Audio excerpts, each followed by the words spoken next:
It is Thursday, September 18th, and it is time to get in the weeds. I'm Jeremy Lambert. That is SP3. We are coming off AEW September to Remember.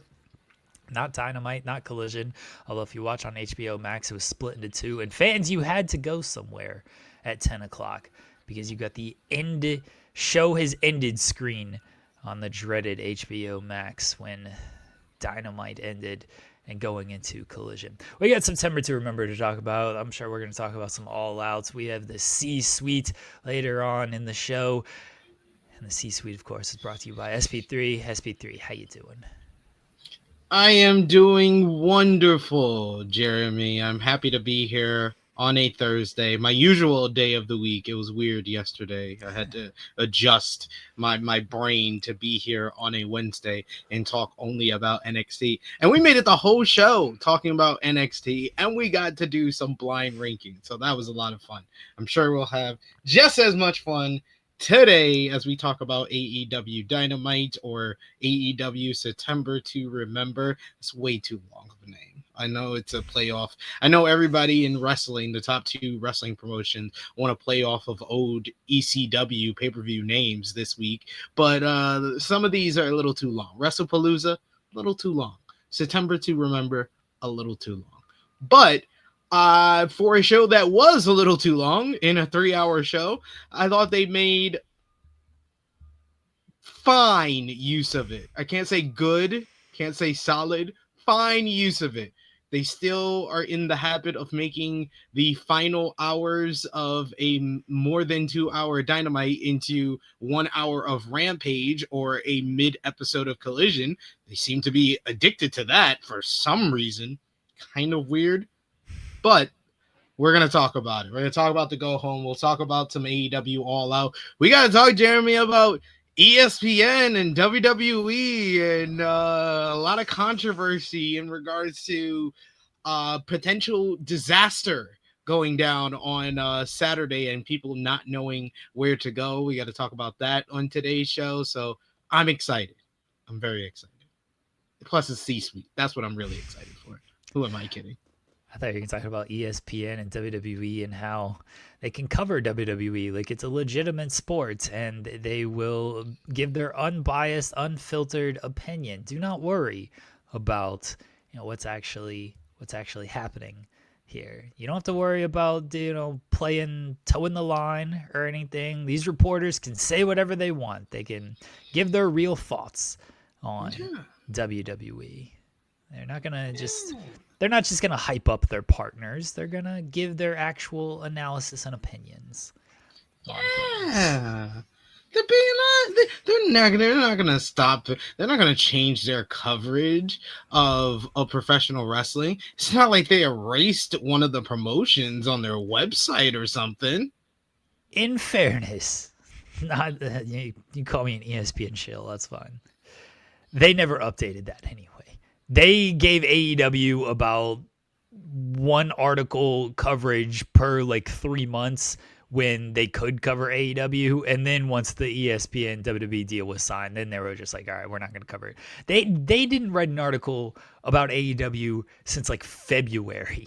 And people were like outraged that, they've erased their AEW coverage. Their AEW coverage had been erased for months, folks. And it wasn't that very good to begin with. Yeah. They had their little dumb top 25 under 25. That was about the only ESPN coverage they got. Only thing that's got them any type of attention in regards to anything wrestling coverage, let alone like AEW, but WWE in general. And I used to go to ESPN a lot for like WWE coverage, and they had some good writers who would give us like good insight from like a fan perspective in regards to that. But like with the rise of AEW back in like 2019, I saw back then when the company first started what ESPN was going to be about, what time ESPN was going to be on. Like by the time we get to 2020, I was seeing ESPN having like 10 WWE articles for every one AEW one. And this is in the early months of the promotion where AEW was hot as it's ever been in the last 6 years.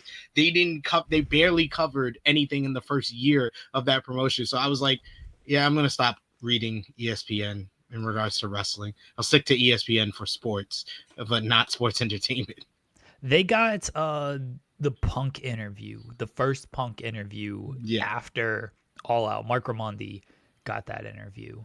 And then that, of course, led to even more issues with everything of what was edited, what was cut, what wasn't cut, and whatnot. So that was kind of their big thing when it came to AEW and ESPN coverage, was that Punk interview. Otherwise, they weren't really covering AEW. It is no big loss that ESPN is not going to cover AEW.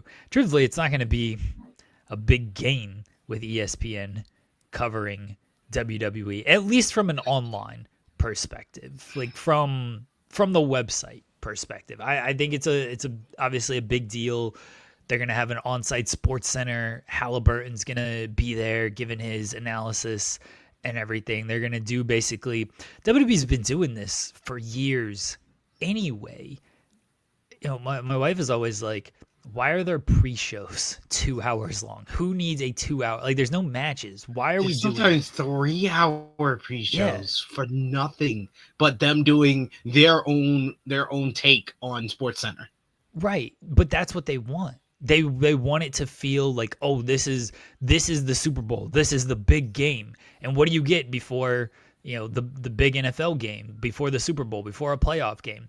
You get 2-3 hour pre-shows. There's no football on those shows. There's not a, you know, they're not playing a college football game during the pre-show. They're not playing a high school football game during the pre-show. It's just analysts talking about the game and breaking it down and talking about the big stories. That's what they are trying to convey with these 3 hour pre-shows. That's what they've always done. Now with ESPN, now it's just going to look a little bit bigger and feel a little bit bigger because it's on ESPN. It's not on, you know, WWE YouTube. They had the pre-shows on Peacock as well, but with ESPN, it does add a little bit. No, they did it. Oh no, they were still. The pre-shows are on Peacock. I was thinking when I was in the UK, Netflix doesn't show the pre-shows. Oh, okay, yeah, it's only through YouTube. Gotcha. Yeah, the pre-shows are on Peacock. At least they were. But yeah, with ESPN, it's going to feel a little bit bigger. It's going to have a little bit of cachet with that. We'll see if it leads to any extra eyeballs, attention, numbers. They already do great numbers online. Like all their social media views are all very high. Can you translate that to ESPN paying customers? Can you translate it to Netflix paying customers? Because their Netflix numbers have just kind of leveled out. The SmackDown numbers have leveled out. And you know, we'll see when it comes to ESPN how many people have the app, can use the app, understand how the app works. I have it. I think it's good. You know, I watch Monday Night Football on it. I watch college football on it. It's serviceable for what I need it for. Do I think it's worth $30? No, I don't think any of these things are worth like $30 or anything. To be fair. So, to be fair, only one I kind of feel like it's worth it is Netflix, only because if you're paying $30, you get multiple households, and I have people that share mine. So I don't pay Netflix. Yeah, we only have the one account. So yeah, you're still paying like 20, 24. Oh yeah, it's still. Yeah, we're paying bare minimum. Not that much of a difference. We got the ads and everything. I don't care. We're paying whatever the bare minimum level is. But yeah, it's still like $15. I upgraded when I realized that if I'm adding households, it's just adding $6.99. So I was like, let me just get the premium one, and now I don't get ads. So that's good. Yeah. It's a different app, Henry. It's like they call it ESPN, and I think that's confusing a lot of people too. Is the app? I've heard people started calling it ESPN Unlimited. Okay, I do think they've tried that branding, but yeah, it's a different app. ESPN Plus is essentially like the basic tier that people kind of already have, but they're basically taking away stuff off of that, I think you're getting like less live games off of that because ESPN Plus, you would get. That's how again I watch Monday Night Football. I watch a lot of hockey on there. I watch college football on there. Like they're taking that away, and now you're getting less on there. But ESPN Unlimited has basically everything you had on ESPN plus more because they are doing more sports. They do have more rights deals with more sports entities out there. So you're getting more with ESPN Unlimited. Again, is it worth $30? That's for you to decide. I use it enough to where okay, like I $30 is like fine because they do have a lot of hockey. I mean, I remember paying $150 for like the NHL Center Ice package, and look, that was great. You got every single game of the season.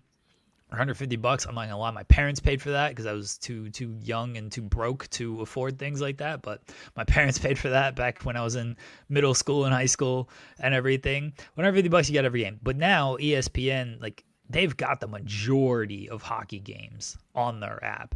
So paying $30 a month to get basically every hockey game, like that's a good deal for me. On top of I'm getting the football. We're gonna get some basketball. We're getting the ESPN. We're getting the WWE pay-per-views as well. When it comes to ESPN covering WWE, like, did anyone think they would cover it objectively anyway? No, like absolutely not. Did you think we're gonna get like Stephen A. Smith on First Take or whatever show he's on nowadays, being like, I can't believe they brought back Brock Lesnar. What is wrong with this company bringing back Brock Lesnar? He is named 40 times in this lawsuit. You're not going to get Stephen A. Smith. Yo, that would be awesome. Wouldn't that be awesome if they actually did talk about it objectively? I think it'd be great, but it'd basically be like wrestling podcasts on like another level. Yeah, but they're not going to do any of that. Not at all. They're man, we're not even talking about the big story of the week. Is that it seems like people are just confused on everything. Like that media call shed no light on anything. Like you get the honest question about like the date and everything, and they just scurry around that. Be like, no, this all came together very quickly. But the bigger thing is that they haven't worked. This all came together so quickly. They haven't worked out distribution deals with all these cable providers. So people that have the a cable service that has ESPN that were told during the launch period and during the rollout that if you have ESPN a part of this cable distribution or cable plan, you'll get it for free. Now have to pay additional. They have to pay extra to get the pay-per-view on Saturday. Yeah, that's the whole story that was going on. Like I read the original report. I saw a couple of other channels like talking about it. I was like, wow, why aren't people making this bigger a deal that they haven't basically laid this all out logistic wise. They're still trying to figure it out, and we're 2 days away. Well, that was a big deal when the ESPN app just launched, because it launched earlier this month, and people thought like, oh, if I have YouTube TV, if I have Comcast, if I have Xfinity, I can just log in and I'll be fine. And then it turned out like, oh no, it does not work like that. Like you need like one of, the 10 different services that you might have, and maybe it'll work. And they were still trying to work on deals with everybody else. So I think this was a big deal when it first launched, and people were like, oh, well, how am I going to watch the Monday Night Football games? How am I going to watch the college football games? Because the football fans were upset about it over the launch, and like, oh, I thought I was going to get this. Now, because WWE's this weekend, now we're seeing all the wrestling fans upset about this. But yeah, I noticed this when it was all football stuff, so that's why it probably didn't even register with me. Because I'm like, oh, this has been an issue. This is not some new issue for you guys. Football fans are 2 weeks ahead of you guys. I was mad last weekend because Red Zone, NFL Red Zone, they're like, oh, it's on ESPN. It's on ESPN. That was the big deal. Is ESPN acquired Red Zone. So I'm turning on the app and I'm like, oh, cool. I can watch Red Zone on ESPN now. Oh, no, that's a separate thing that you need to pay for. You need to pay for you might have ESPN Unlimited, but you need to pay for NFL Plus to get the Red Zone app on there. And I'm like, what? Why do I have to pay another whatever NFL Plus is? I think it's like $20, $30. It honestly might be more than that. Why do I need to pay more for that to get certain games and then a Red Zone? I thought ESPN acquired the NFL. Why acquired Red Zone? Why do I now have to pay more for all of this? I already got the $30 ESPN app. So I was mad about that last week because I thought I was going to turn on Red Zone on my ESPN app. Like, oh, we're going to be good. Nope. Pay more, folks. That's what it comes down to. Always pay more about this stuff. So annoying. Ridiculous. Like, is ESPN like going bankrupt or something? Why they are like trying to charge you for every little thing now? I feel all of these companies are going. I don't know how any of them make any money with how much they pay for all of this stuff. It's like, are you really getting that much return on investment? I mean, obviously, like they're doing fine, like they're in business, but you're also seeing so much consolidation with these platforms and networks. It's like, all right, are we in some trouble here? It's all just, it was, you know, we thought the cord cutting was gonna lead to a better life, but it's not, you know? It's not, because all these places are now separated, where if you want all these apps, you are definitely paying more than cable. To get all the apps, you're definitely paying more than cable. So there's really no difference in cord cutting or not.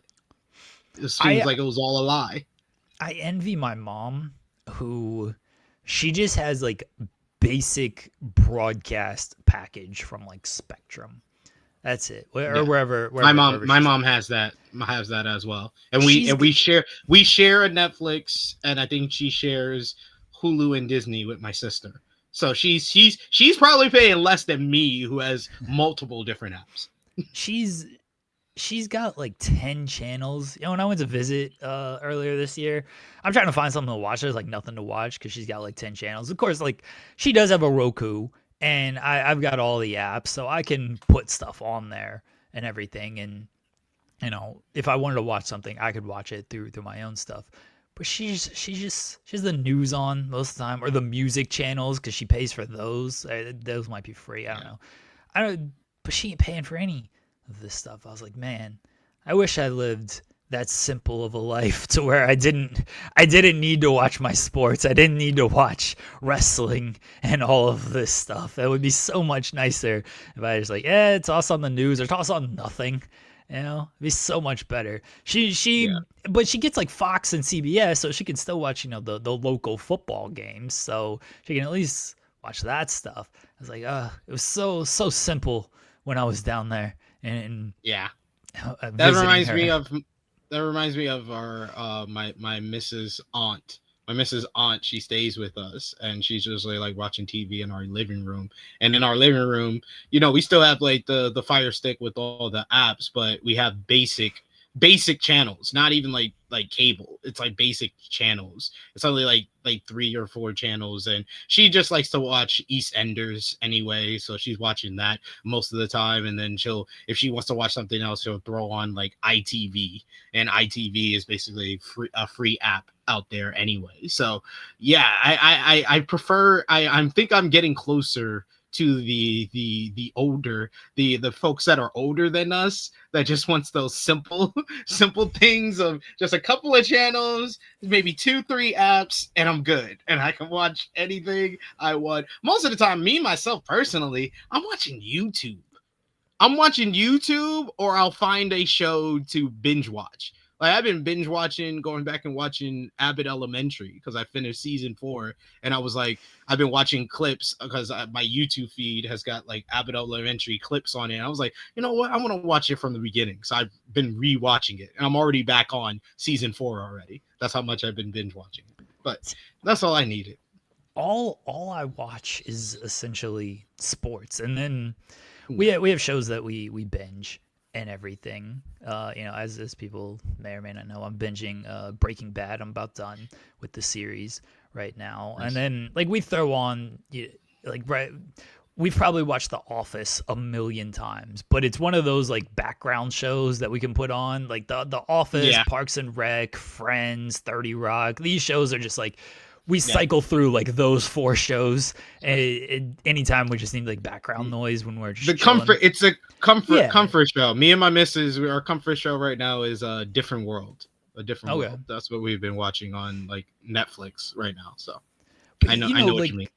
Like the challenge, I can't fucking watch the challenge anywhere. I gotta watch it on an online site because they don't put it on Paramount Plus the day after. It's kind of on like the MTV, but the MTV app sucks on Roku. Oh, it's so bad. It's unusable. So yeah, it's not usable at all. Yeah, so like I don't even screw with it on Roku. I'm like, you know what? I got a website where I can watch all these shows, and so I'll just use that website to catch up on these shows. So in a lot of the sports games, like I'll kind of use websites as well if they're not on an ESPN or a TNT, because not every Thunder game is broadcasted. I mean, this season it will be. The thing is that with all the difficulty with this ESPN thing, the ESPN app, there's gonna be a lot of these sites that we would use as like the backup plan, break glass in case of emergency. They're gonna get flooded. They're gonna get overused because probably people have to come up with like an alternative to watch because the way to watch is very difficult or very expensive. It seems. I don't think they're gonna get as flooded as like an NFL game day or anything. True. Though. True. Yeah. That's where you're gonna get the most influx of people. And look, I can't watch Panthers game. Who wants to watch Panthers games anyway? But like I can't watch a Panthers game here in Ohio. That's not a local team for me. So I gotta watch it on an online site. Yeah. And it runs smoothly. Like the streams run good. I won't say what site I use. They're out there, folks. They ain't hard. Out there. We can't advertise because we don't want to risk flooding it. But no, when I was in the UK, that's the only way I could watch sports. The only way I could watch NFL and NBA was through these websites. But like we've been in this trend as like a community in supporting these businesses or these different sports of don't use those websites, support these and I'm like, I'm not on that anymore because I know they all about getting our money. Like we gotta fight back. We gotta fight back. Here's the site. They got enough of our money. I got Paramount Plus. I got ESPN. I got Fox. Like now Paramount Plus is combined with Amazon.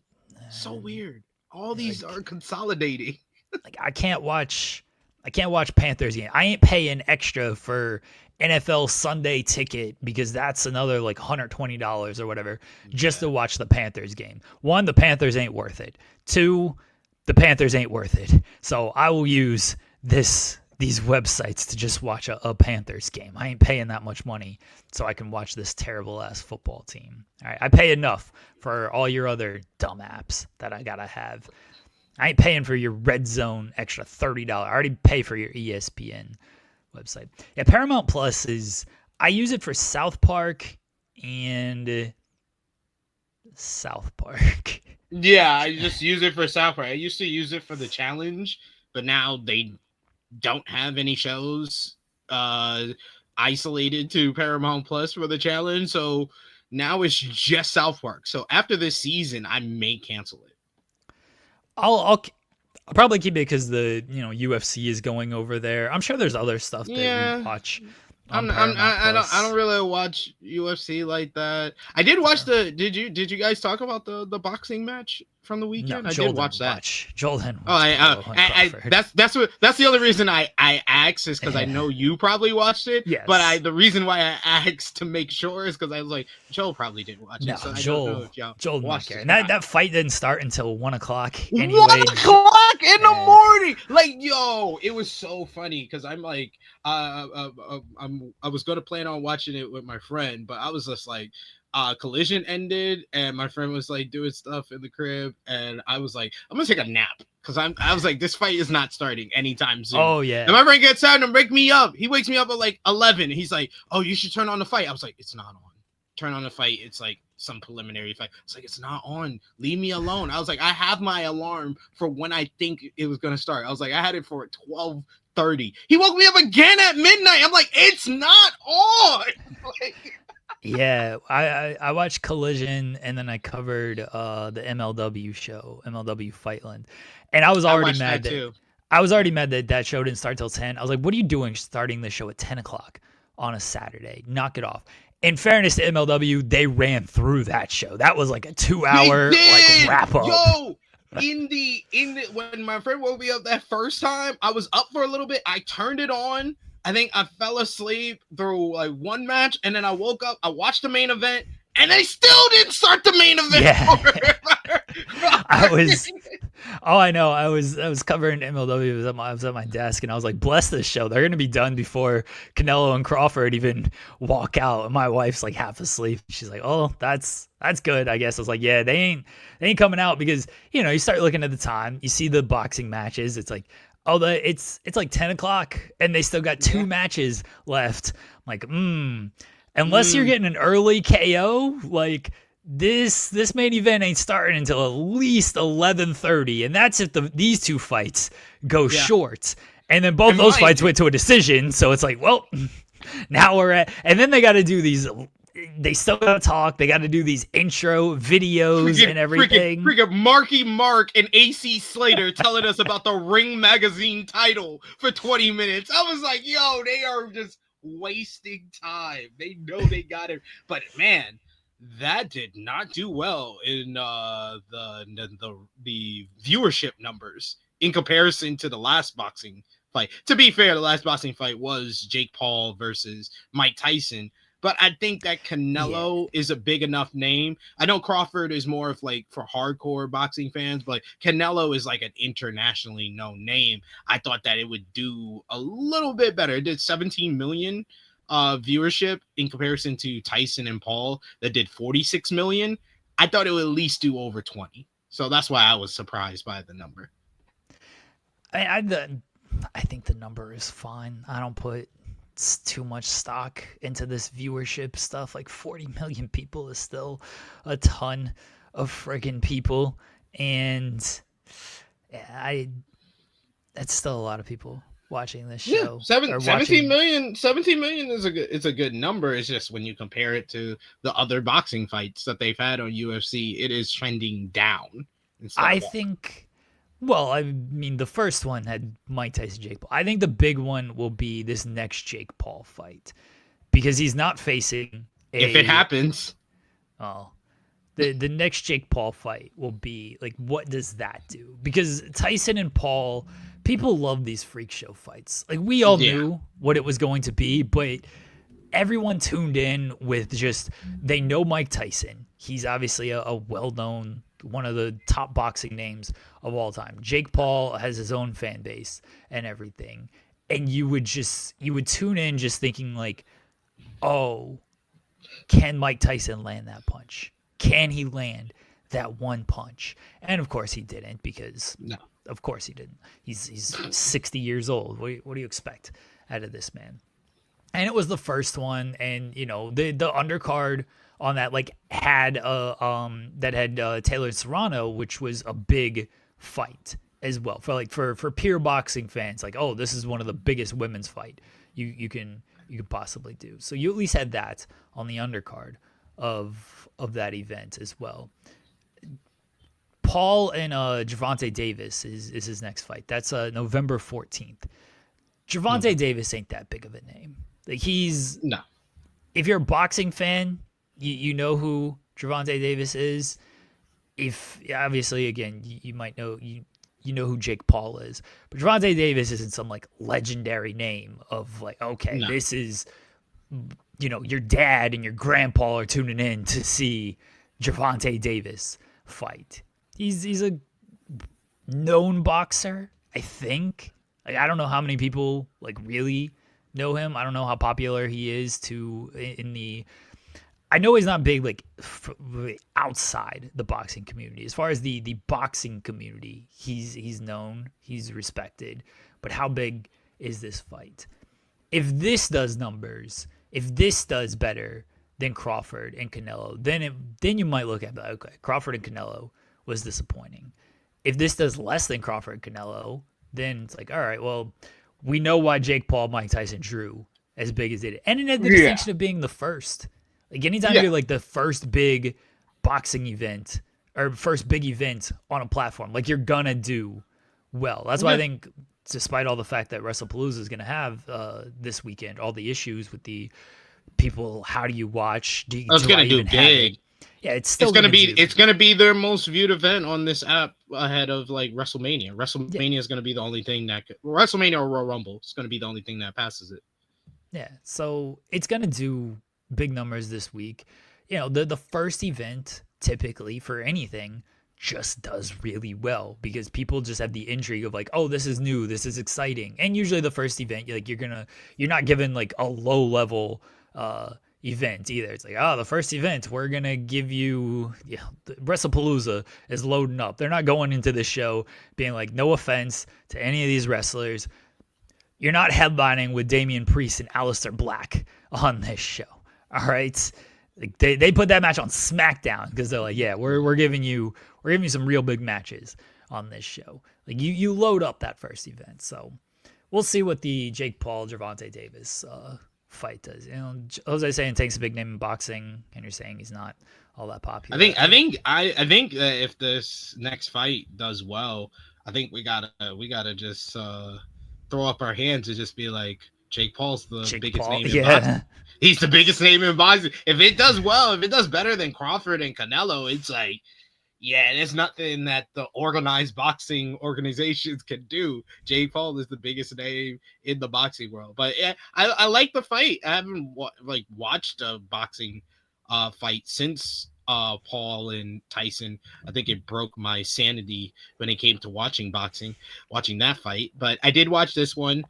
Man, Bud Crawford's so good. It's like watching Mayweather.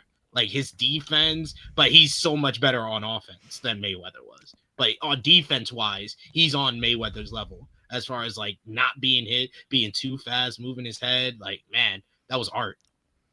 I picked Crawford to win, and nobody cares about my boxing opinions. No one questioned me of like, how can you pick Crawford to beat Canelo?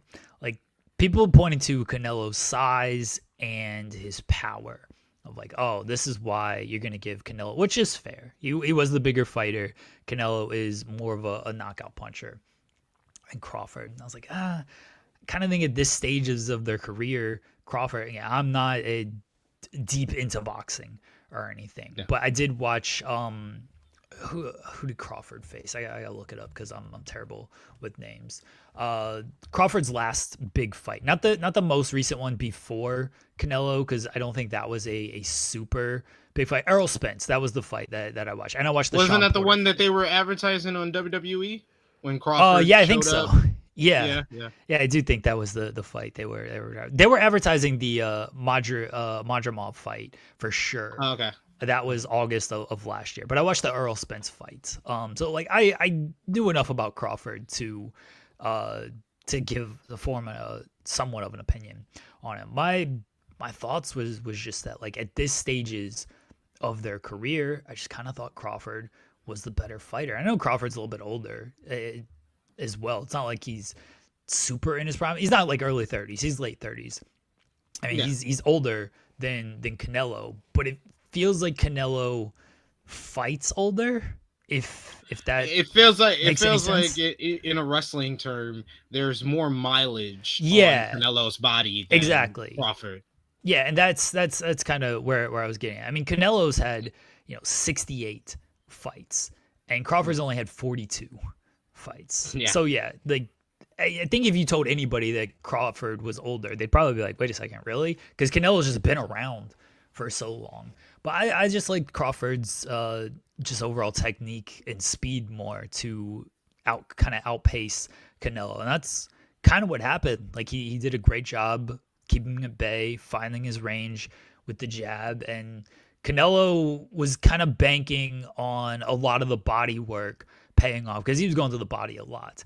And Crawford just never slowed down. And then Canelo was kind of the one that slowed down as the fight went. And then Crawford, definitely by the latter half of the fight, it kind of just felt like, oh, this guy can't really hurt me. And then Crawford was like, he's just better. Like, it was by like round 6 or 7, you were just like, yeah, Crawford's just better than this guy. Like, it was that, I think it was round 4. That was the first round that that Canelo actually won on points. And he had that performance, and it was a good performance by him in round 4. And then round 5 came out, and Crawford took back the momentum, and that was it. Like, that was, I think it was like one of two rounds that Canelo won was round 4. Yeah, the scorecards were, of course, very close because they have to be close. I was so worried. I was like, oh my gosh, if they give this to Canelo, what are we doing out here? That would have been a crime. Oh my gosh. It was one round away from being a draw, though. Yeah. Like, the fact that two people had it, 115, 113, like, one round away from being a draw. Like, oh man, what are we doing? What are we doing here? But fortunately, they got it right, and Crawford won. But it was a really good fight, and we'll see what the future holds for Crawford, because they talked about him maybe not fighting again, and then Canelo if kind of he continues with everything. I wouldn't be shocked to see a rematch, but we'll see. Yeah, good stuff. It lived up to the hype. It was a good fight. Went all 12 rounds, competitive between the two. The crowd was good for it. A lot of big names in the crowd as well, since this was Riyadh season event. So you had his what do they call him? His elegancy or his Turkey. Yeah, what do they call him? I don't know. Oh. But yeah, Turkey was in there. Saw Triple H and Stephanie were there. Logan Paul was there. So yeah, good stuff. We have an update on Joe Hendry. This comes from our pal John Alba. Multiple WWE and TNA sources tell the Takedown on SI that Hendry is in the process of being largely phased out of TNA programming and integrated more into WWE TV. The internal expectation across people in both companies is that he will be WWE bound on a full-time basis by the beginning of 2026. While some on social media have speculated that Hendry is already under a WWE contract, TNA president Carlos Silva tells the Takedown on SI that Hendry is still currently under a deal with TNA, and that the WWE, NXT, and TNA coordinate their talent usage together as part of their partnership. There you go. He's not officially under WWE contract, but as we talked about yesterday, he ain't part of this TNA evasion because he's just part of WWE, and he was part of the intro package of NXT on Tuesday. So he might not be under WWE contract, but as we've seen over the past few months here, he's more a WWE guy than a TNA guy right now. He's there chilling in TNA. He's actually appearing on WWE.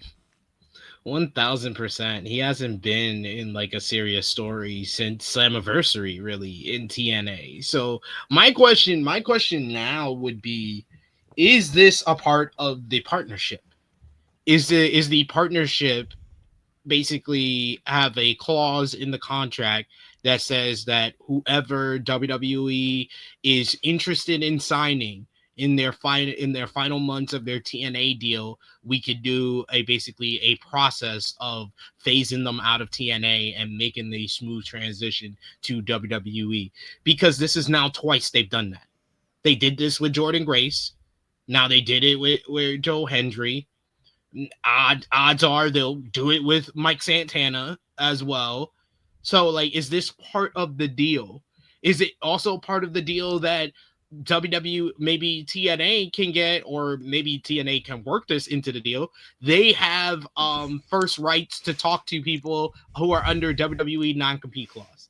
I think if I'm TNA, that's what I want in exchange. Sure. If I'm giving you first access to my guys in their final months of their contract, at least give me the people that it's on 90-day non-compete clause. You don't want them, but at least give us first access to talk to them. Oh, I'm with you. I think TNA should ask for something like that, but we know how this goes. WWE ain't. They just getting bent over. The WWE leaves them like $2 on the dresser. TNA's gonna ask and be like, "Hey, can we get first talks of the, even though they're under a non-compete, can we maybe use them on our programming and it not count? And we get to talk." And WWE's just like, "That's cute. That's a cute suggestion." Anyway, we would like to now sign Mike Santana. They're like, "Can we?" Well, did you just hear? Did you just hear what we said about the non-compete? And we get to adorable. talk. We get to talk to them. Oh, that's adorable. And then they're like dangling the keys, like TV deal, and they're like, "Oh, okay, TV deal. Yeah, you want Mike Santana? Okay." And that's just. They just keep raising it higher, and TV deal. TNA ain't getting anything. They think they're getting enough out of this. It's like, whoa, our talent is on NXT TV and our title is on NXT TV and we might get a TV deal out of it. Like they're happy with that. They are just happy with potentially getting a TV deal. That's it. They're not trying to get anything else out of it. They don't want to push back on anything else, because then what if WWE is like, "Okay, we don't actually need you." You know that, right? Like, we don't actually need you, right? Yeah. Like we don't actually need these guys on our program. We're just being nice to you so we can fool everybody else, right? Like, oh, you weren't aware. Oh, damn, I'm sorry. And then TNA is going to be like, "Oh, okay, maybe we shouldn't have asked for that. Sorry, guys. You want to take, which talent do you want to take? Yeah, okay, take that talent. That's cool with us. We're sorry for which bringing talent that you up. want? Oh, Masha Slamovich. Oh, okay. All right, cool. Summer of 2026. Don't worry, you guys. Sorry for bringing that up. Okay, sorry for bringing up that whole non-compete thing. We didn't mean that. They're just a developmental brand that's posing as a promotion right now. Yeah, I mean, if they get a TV deal out of it, then their goal is accomplished, because that's what they wanted out of this. That was their whole almost purpose for doing this partnership. Is I understand why TNA would do it, because they think they're getting more visibility, and to some extent they are. They're getting more visibility, and by getting more visibility, you get a TV deal, and that's what they wanted, because their TV deal is not good, and it hasn't been good for years, and that's why they're in the position that they are in. So I understand, and then their concessions are, okay, if you want that talent, fine. Like, they're probably gonna leave us for you guys anyway, so we may as well get something out of this in terms of a TV deal, and that be that. So I get it from TNA's perspective, but let's not act like, and I know we don't, let's not act like WWE isn't just completely little brothering them on. They are definitely, they're little brothering them as well as cucking them all at the same time. It's kind of, I've never seen this level of a partnership. Like we've been so used to the WWE partnership of, oh, let's make a big deal that we're working with this company and make it look good, and we're only have ulterior motives that benefit us, and then within like months it's revealed what was really the purpose of it, and this was really for WWE to either take over the company or to kill the momentum of the company. 9 times out of 10, that is kind of the end all be all of a WWE partnership with everything. Nah, they literally honey-dicked TNA fans for like 8 to 9 months. You see, we care about you guys. Oh, Jordan Grace is over here. Oh, Joe Hendry's over here. Oh, we're doing a Rascals angle, the Rascal breakup angle. We're doing it on NXT TV. Oh, Masha Slamovich is over there. Oh, we got Moose over here. We got the Hardys for y'all. And then literally it was me all along, Austin. It was me all along. Now it's been like ever since Trick won the TNA World Championship, it's been like every layer of like what was hidden behind the WWE partnership for those who weren't aware of their history of partnerships. It's been like layer after layer being removed. Of this is the real purpose. Trick wins the TNA World Championship, a WWE star holding their top title, basically saying that they're underneath them. Then we're going to have JC Jane win the Knockout World Championship. Then the ending to Slammiversary. Then it's the whole, the report that they want to put up TNA against AEW. Then it's, it's being revealed little by little of what WWE is using TNA for. What is the come on part here? I know most people are not watching TNA. We joke about that every week. That Joel is the only person that watches TNA. What did I say that brought about the come on, Jeremy? I'm not trying to be like attacking here. I apologize if that's the way that it's coming off. I just want to know what I said. Like, it did increase their visibility. I don't think you can argue against that. I'm not saying they turn these people into viewers or anything. It increased their visibility because you got Joe Hendry on WrestleMania. You do have TNA talent on NXT where 700,000 people watch that show weekly. You get TNA mentions on WWE social media, on WWE platforms and stuff. It increases their visibility. I'm not saying any of that translates into people are now tuning into TNA weekly. I don't buy that to be true at all. And again, I say as much every week that no one watches because the shows aren't good either. No. Like it might increase their visibility, but the shows aren't actually good. And that's another problem. The craziest part is that it was good not that long ago. There actually was a good time, and it was probably the better period creatively for TNA was when they had the partnership with AEW.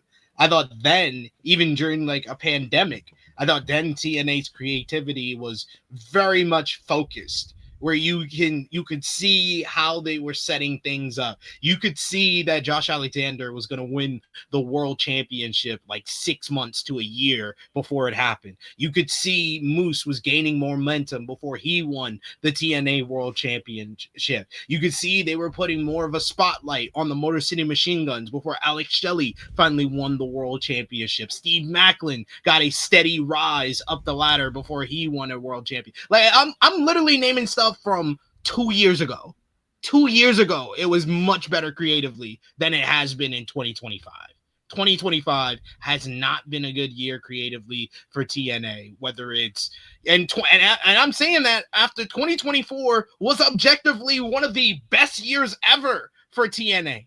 And I'm not even talking about from a creative standpoint. I'm talking about the exposure, the WWE partnership, their ticket sales. Business was on the up in 2024. They made new stars in like Mike Santana returning to the company and Joe Hendry's rise. They still had Josh Alexander. They still had Speedball Mike Bailey. The Rascals were in a much better position. ABC was here. Like they had a good foundation in 2024, and a number of different things led to the position that they're in 2025. One being they missed the boat on the Joe Hendry peak and crowned him champion this year, then proceeded to give him one of the worst booked TNA world title runs of all time. Like I'm sorry, and I'm saying that as someone that's watched TNA for 23 years and watched James Storm win a TNA World Championship out of nowhere and lose it 2 weeks later. That was better booked than Joe Hendry as TNA World Champion. We're gonna give you the world title, say you're a main eventer, but book you like a mid-carder. That was embarrassingly awful. And then he lost the title to the WWE guy, and now he can't even defend TNA because he's a WWE guy. That is objectively, like, you made a new star and then proceeded to break him down and make him into what he really was the whole time, a very popular mid-card comedy act. But you had convinced a large majority of your fan base that this was the next guy, and then proceeded to give him the title and tell us he's not the guy. I have not seen that in a very long time. I have not seen a company give the world title to a guy and then tell us for 4 months he's not the guy. And now we're in a state where NXT is more important than TNA on TNA television. I've ranted plenty about Joe Hendry's title reign. I'm not gonna rehash a lot of that stuff. Just go back and watch any episode of In the Weeds during Joe Hendry's reign. I'm pretty sure I cut it up into shorts as well. Like, it was doomed from the start, and it never got better. And now Joe Hendry's a meme on NXT, which is a fine role for him. It's fine. There's a good spot as being that guy on NXT. He'll probably be that guy on WWE. That's completely fine. That's a position WWE sees him in. And, you know, you can make a lot of money in that role. You can keep a job for a while in that role. Gotta respect it. As far as TNA goes, they tried to make him into a bigger role, and it completely failed for a number of reasons, one of which being their own. I can't even say they tried. They didn't try that well. Oh, well, they tried to make him the champion, but after that, it was... I mean, they barely tried to make him the champion because they missed the moment on it. But yeah. All right, they missed 2 moments because people tend to forget he got a title opportunity at Slammiversary last year when he was at the height of his popularity, and they missed it, and they instead turned Josh Alexander heel and put the title on Nick Nemeth because Dolph Ziggler title run is what TNA really needed.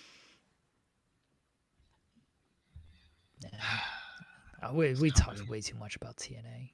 Joel's got to be. Hey, we got the news from John Alba. So. I know. Bless John Alba. He should come on our show. What's he doing? Thank you, John. Come on, John. Thank you, John. AEW September to Remember. Last night, the final show before All Out this weekend. I mean, if you want to count Tailgate Brawl, fine. That's basically a pre-show. Yeah. Started off with Hangman Page and Kyle Fletcher and their contract signing. I love this promo. I thought this promo was so much better than last week. I know you liked last week's promo. I liked last week's promo, but as people know or don't know, I also had that one line sticking point that SP3 yelled at me about last week. This promo, you notice Hangman did not say anything about you're not ready for this spot. Instead, he focused on the positives of Kyle Fletcher and how he will be a star and how he needs to not need the Don Callis family and everything that he has accomplished and how he might fail. And when he fails, but he didn't use fail, he's got to wake up the next morning, and that's when it really gets hard. Is what happens? How do you respond if you lose? When you lose? Much better stuff from Hangman this week. And then Kyle Fletcher was also very good in saying that he's fine with Don Callis family not being there, and you know he's still going to take the title because he is better than Hangman was years ago, even last year. He's better than Hangman Page. And he promised he was gonna not kill, because Joel would have been very mad if he used the word kill. Because MJF had to make the promise. Yeah, he did. He said that he was going to ensure Hangman couldn't walk effectively by the end of the night. And that was a nice little tease for what was to come. I thought this was a very strong go home segment and then the stuff later on. But I thought the promo work here was really good. I liked it much more than last week. What'd you think? Like I said, with last week's promo, I thought it was a very, very good. I thought both men came off very well. My only issue is I didn't think that it was the right tone considering what Fletcher did to Kenny Omega the week prior. But then I rationalized that to myself as well, where I was like, well, Hangman and Kenny aren't the best of friends. So I wouldn't want it would come off a little bit forced and contrived if he was all angry that he attacked Kenny Omega when they, if you have a falling out with a friend, you're not going to be the same friends that y'all were before. So I rationalized that in my mind, but I do agree with you. That promo last night, that contract signing was excellent. Mainly because both men came out of it looking good, and I thought that neither man had like a big kind of flaw to what they were saying. I thought that Hangman comes off. I want to give AEW a lot of credit. They have really booked a Hangman to be a rarity in professional wrestling, a smart babyface who made a contract, and he's learned from his lessons. He learned from his lesson because the last time he tried to make a stipulation for a world title match, his opponent decided to set a friend on fire and got it reversed. This time, he got it into the contract behind Callis and Fletcher's back that if the Callis family interferes in the world title match on Saturday, that Fletcher would not only lose the match via disqualification, but he would also lose the TNT championship, thus guaranteeing that this match is one-on-one. But I like the fact that he emphasized why he wants it to be one-on-one with each other. Because if Fletcher is right, he can do it on his own and prove that he is as good as he says he is, that the future is now, and he is as good as he says he is. And if he's not able to lose, man, maybe he can still lose with his head held high, that he did it on his own either way, regardless of the result. So I like that explanation from Hangman. But man, Fletcher, this was much better than last week. I think that he knocked it out the park. He sounded confident. He said everything that he had to say with conviction. He felt like the top heel in the company, like the guy that is just soaring so high that he's probably not supposed to be in this position, but there's nothing we can do to stop him. Like he feels very much like, when he first got the I want to say the presentation upgrade last year, we had all the examples and comparisons to Randy Orton.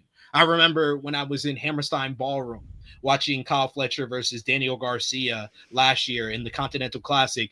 Me and the Hammerstein fans, we started the chant of Aussie Orton, and Fletcher pulled out a Hangman's DDT, which popped us all. But this now feels like he doesn't just look like Randy Orton from a time period. He feels like 2004 Randy Orton, of the guy who's the young guy who's on the rise, but this rise is going a lot faster than we think it is, and he might just win the world title. That was very effective, the promo there. I think they sowed the seeds that we were going to get an angle later on in the show. I think my main nitpick for the contract signing is they should have had other segments throughout the show to further emphasize that we're still going to see Fletcher and Hangman later in the show. It was nice that commentary mentioned it. It was nice that we had the Top Flight promo segment backstage with Hangman warning them about the Don Callis family, but we needed more. We need at least 2 more backstage segments to emphasize, because if you're giving us that as the main event, you better make sure everybody and their mama know the world champion and the number 1 contender is coming out, because what the hell are you thinking putting that in the main event? Before I get to okay. I don't fully agree with you that we needed more on that. I do agree, like that's the main event. What are we doing out here? I thought the Top Flight backstage segment was kind of enough for me, because Fletcher said it there, and so immediately I'm like, okay, well, Fletcher's going to attack Hangman at some point. I was thinking, like, the hell doesn't Hangman just leave? Like, what's he got to stick around the rest of this show for? Why does he need to be around? And then they did the backstage segment or the outside segment with Top Flight, and so I'm like, oh, okay, that's the connectivity there of But Christopher Daniels. It's not enough. You know why it's not enough? That segment doesn't happen till hour 3. So I literally had to watch I think that's an the hour bigger and issue. 45 minutes. An hour, Yeah. 2 hours of wrestling before they gave me confirmation that Hangman was coming out. Like, the one, you have to do more. You have to do more throughout the regular duration of Dynamite. And 2, I think that once you come on screen with Top Flight, Sky Flight, there's a certain section of this audience that stopped paying attention. So they didn't even absorb that. I do think you needed to do that segment much earlier. I am in agreement there because that segment was late into the show to where I was like, I didn't know it was the main event until, they were like, well, there's only so many matches left here. I guess this is going to be the main event. I knew that was the main event once I saw that segment, but like, that's why I say it. I sometimes try to watch Dynamite not as me, that's knowledgeable, that can get these context clues. I try to look at it as a lapsed wrestling fan. You are not a lapsed wrestling fan. You are probably, as you pay attention to the small details almost as much and probably even more than me because you cover these shows. So I know this is enough for you. What I am generally saying is for a casual wrestling fan, for the atypical AEW fan, that's not enough. And it's not the right timing to do that segment either. So yeah, it's the contract signing by itself, phenomenal go home segment. But if you want to retain viewers for a 3-hour broadcast, we need more to emphasize that this is not the final time we're seeing these guys. I would have had, like you mentioned, I would have had that outside segment with Top Flight and Hangman earlier in the show. And then I see your point of maybe do at least one more segment to kind of remind people of, hey, Hangman's still here, Fletcher's still here. Remember that Fletcher promised like violence with everything? Maybe you do a backstager with the Don Callis family and with Hechicero and Alexander, and Callis is getting everybody on the same page, and Fletcher's there as well. And then Fletcher just basically says something like, when Hangman comes out, because he's going to come out to, protect his boy, Christopher Daniels. When I got him. Like, I got him. Just do something simple as all you that. have to do, and this is how you could connect the whole show together too by doing this. But you have the segment after the Dorado and the Dorado versus Mortos matchup that had the interaction between Okada and Takeshita. We get Renee Paquette in the Don Callis family locker room. We see members in the background trying to separate Okada and Takeshita. And then Fletcher comes in and be like, I hope Hangman remembers my promise, because I'm going to be out there tonight when my boys in the Callis family qualify for the ladder match at All Out. And I hope Hangman is there too, because I hope I would hope that nothing happens to his former mentor and dear friend, Christopher Daniels.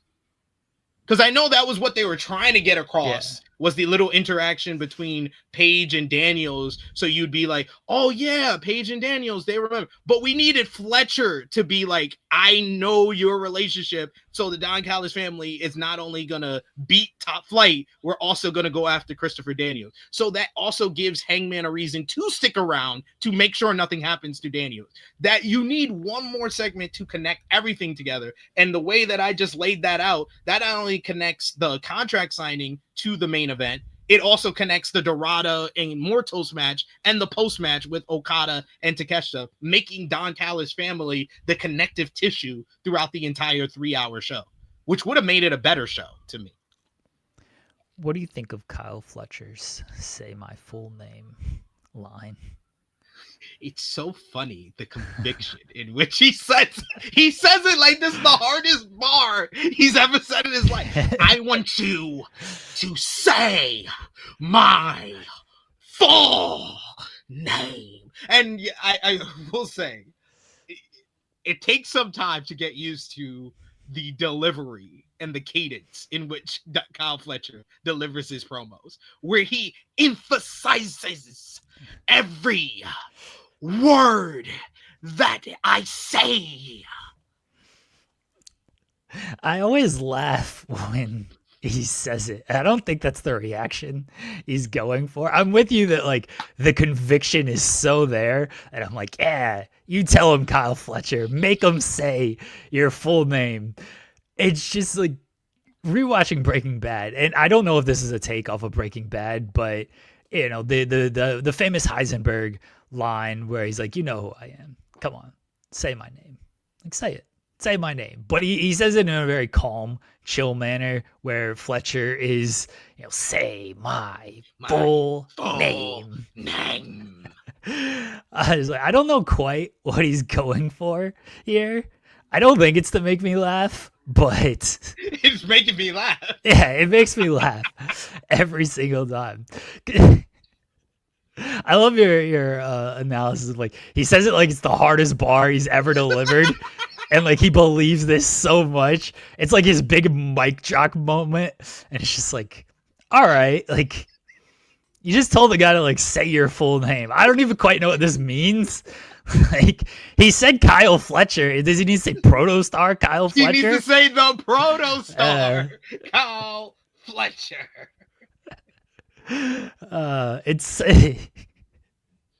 It's so funny to me. It is so funny to me, that line.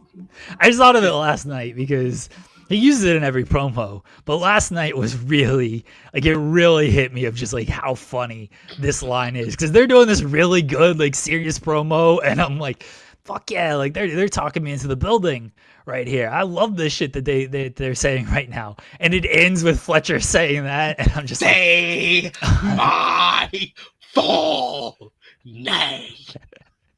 And then he dropped the mic. He threw the mic. Yeah, he drops the mic. Yeah. Oh, bars. Like he expects everybody to have the reaction from the GIF with the kid with the black kid with the glasses, like, oh. We need Callus. We need Callus every time he says. Oh, that would be good. That would be good if Don Callis just reacted like that. Or Rocky Romero, he's got the whole Don Callis family behind him. Romero would pull that off easily. Yeah, Rocky would definitely pull that one off. That line is just so funny. I hope Kyle Fletcher wins on Saturday just so he can keep hitting that line. Say my full. I know they probably already have the t-shirt, but now I'm gonna get the t-shirt.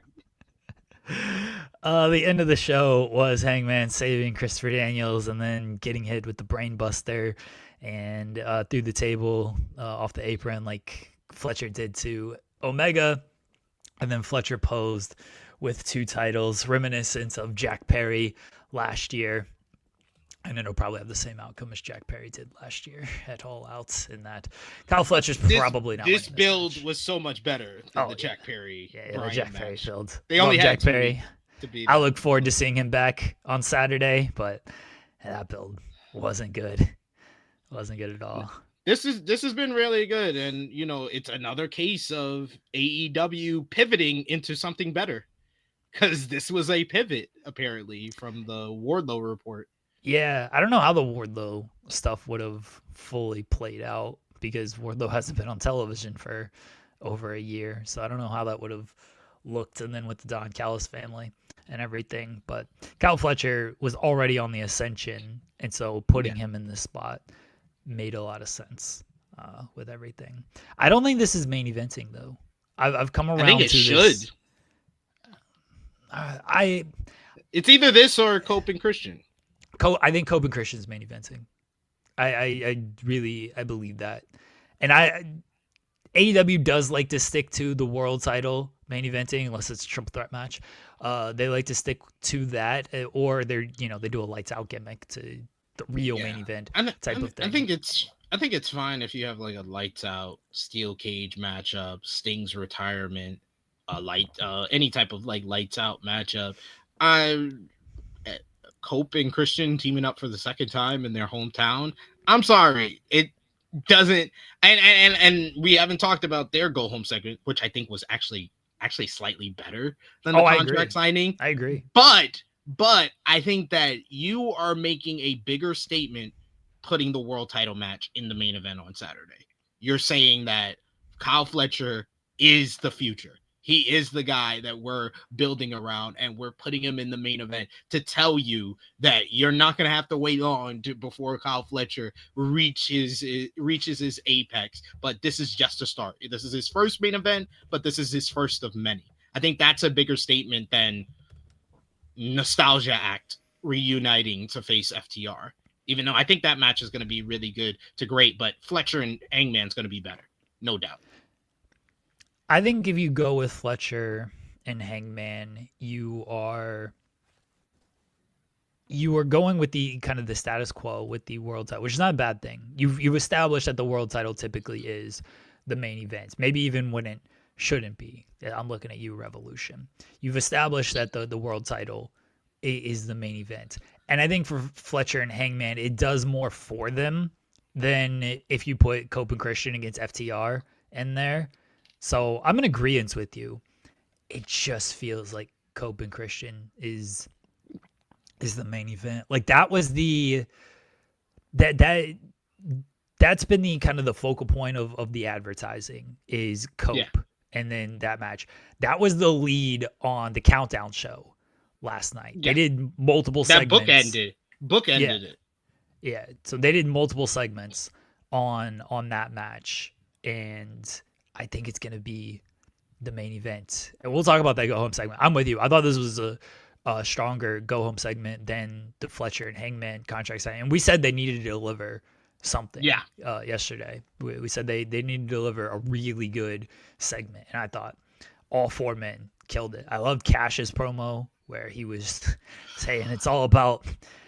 Cash is so good. He's so really good on the mic. The fact he did something that freaking Dominic Mysterio been struggling to do for 3 years now and cut a promo over loud ass boos. Like I was like, yo, Cash, you a real one, because he powered through it. It was like a running back running through a tackle as he was talking over those boos got louder as he was talking, and he just talked through it and cut this masterful promo laying out the entire history from 2009, meeting Cope in the gym and becoming his protege, him opening the door for him to get a job in WWE, the birth of the Revival and FTR, all the list.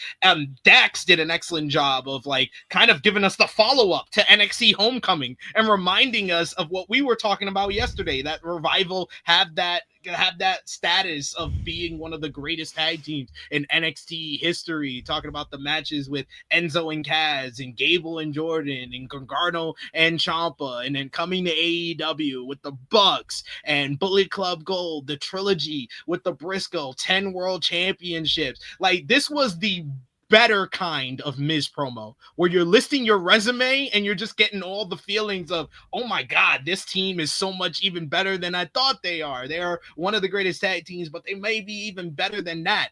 And I thought that Cope had the right kind of intensity, and he's very good at the intense, fired up, go home promo. But man, Christian was the MVP of this whole segment. I'm sorry.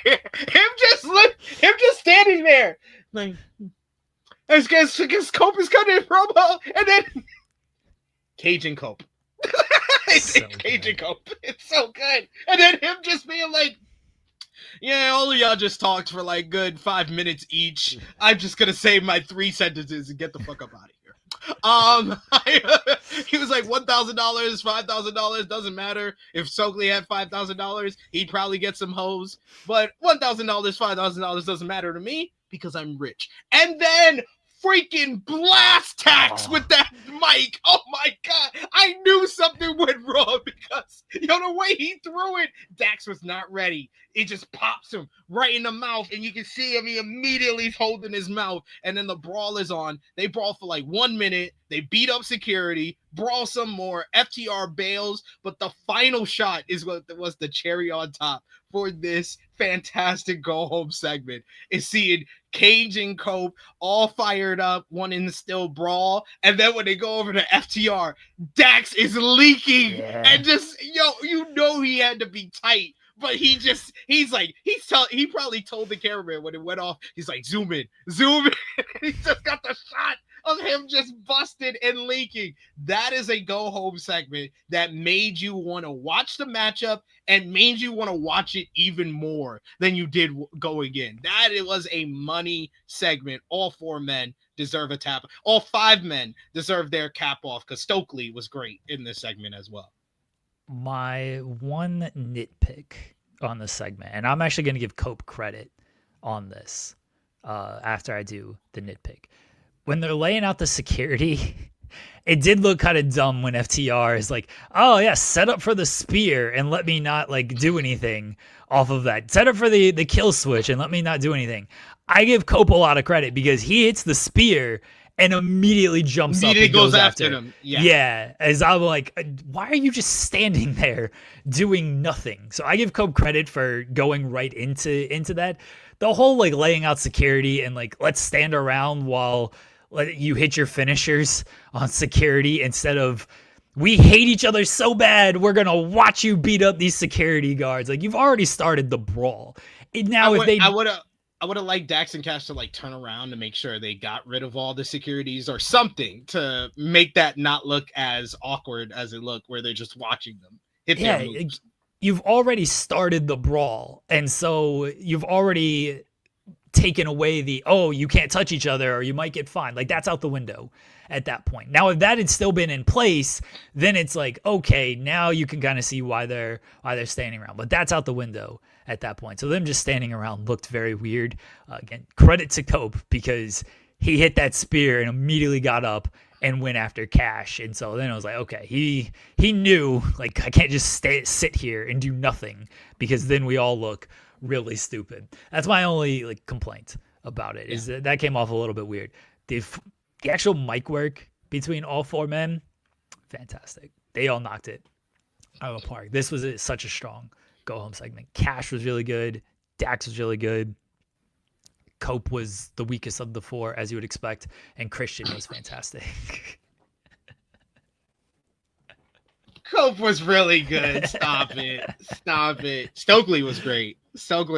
With his whole saying that he's going to get the match canceled, getting some heat for FTR. FTR might be the biggest heels in the company, even more than like Kyle Fletcher and MJF.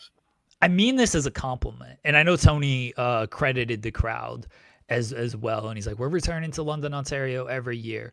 I mean this as a compliment. I thought the boos were like piped in. Oh, yo, that's how loud it sounded.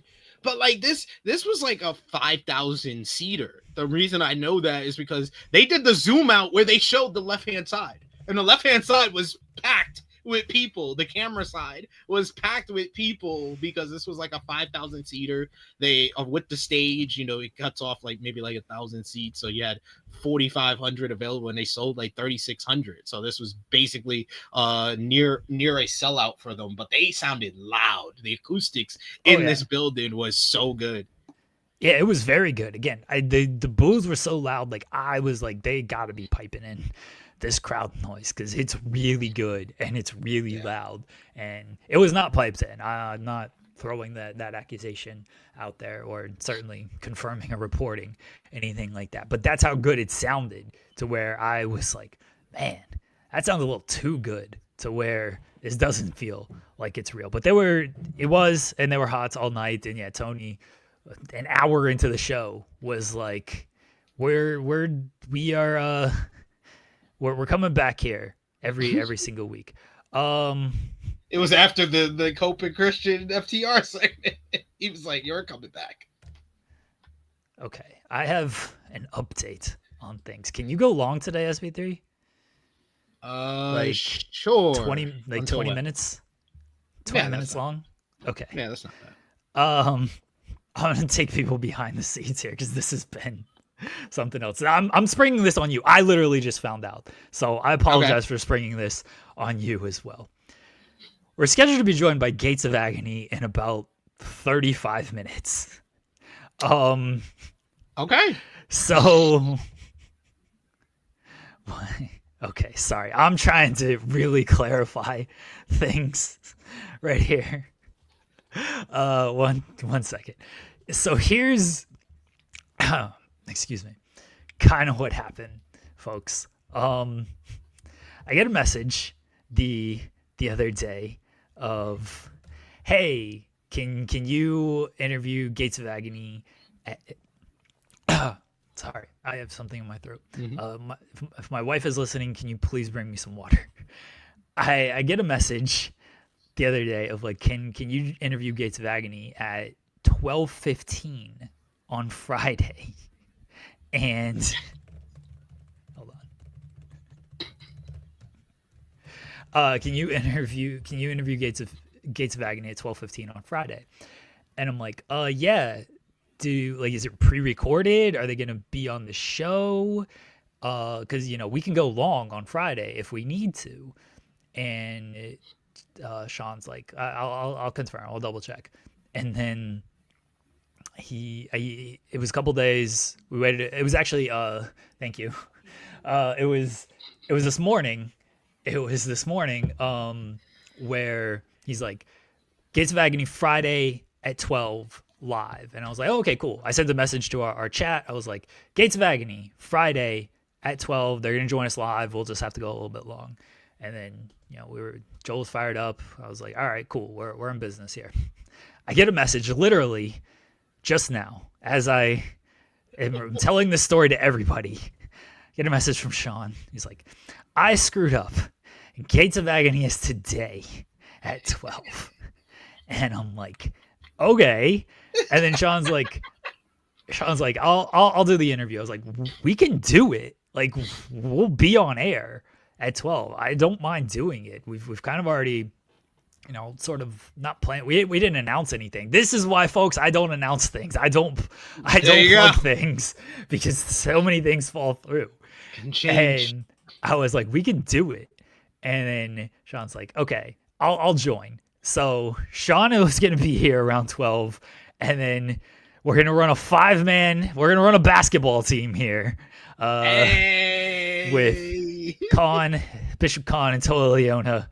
And we're going to have Gates of Agony at 12 o'clock on the show, everybody. So appreciate everybody for working through that with me. Again, I just found out. Sorry to spring that on you so quickly. SP3, it's not like we don't watch AEW. It's not like we had to do a ton of prep. Yeah, for this I have interview to prep and stuff. Anything. Like, I'm just gonna ask him about Ricochet and his laugh. I gotta confirm. I gotta confirm that it's a Jadakiss laugh. That's what I want to know. Yes, that's all I want to know. So otherwise, you and Sean can ask any question you want. That's the only question I want. Is like, is this a Jadakiss laugh? That's the only. That's all I want to know. Oh man. All right. Gates of Agony in about a half hour, folks. Sean will be here at some point, and then Bishop Khan and Tola Leona will be here as well. That should be fun. We got a lot to talk about before All Out, and we got to talk about the good match that he had last night with Bobby Lashley. I thought that was a good hoss fight. I had it at Lashley was the first to take a bump in the matchp. I was paying attention to that after you mentioned it yesterday. I was like, all right, come on. Let's set the stopwatch. When's the bump and who's taking it? I hit up the Trio Heat chat. I was like, y'all want to take some bets on who's going to take this first bump? Who's taking this first bump here? But yeah, it was Lashley. Lashley gave a lot to Toa. I thought that was the best that Toa has looked on AEW television. That Samoan drop on the apron, my God! I was like, I had to remind people. I was like, Bobby Lashley is 50. Like, I don't know if his body. I understand his body is that of a superhero's, but I'm just saying, I don't know if a 50-year-old back should be getting slammed on the apron in that matter. But in the end, I thought they made Toa look good. They protected him with the finish. I love the finish with him grabbing the referee as he basically passes out. So Bryce had no other option but to stop the matchup. So good matchup there. What I won't say to the Gates of Agony is I did not like the post match because the Hurt Syndicate once again made their opponents for a pay-per-view look like dweebs.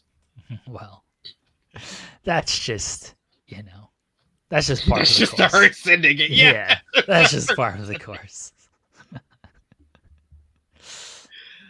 That's what has to happen on these things. We won't talk about that with Gates of Agony. We'll just talk about the match. Like we'll pretend like the post match didn't happen. We'll ask how Ricochet's feeling. It didn't happen.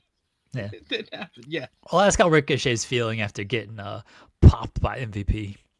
He got straight mollywopped and then got popped with the cane. Yeah. That was good stuff, though. That was good stuff. When it came to that, yeah, I don't think Ricochet and Gates of Agony are going to win on Saturday. I don't disagree. I'm hoping.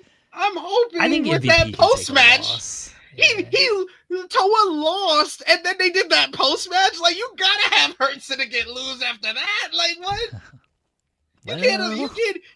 Hurt Syndicate can't even let these guys get heat on the go home show. Well.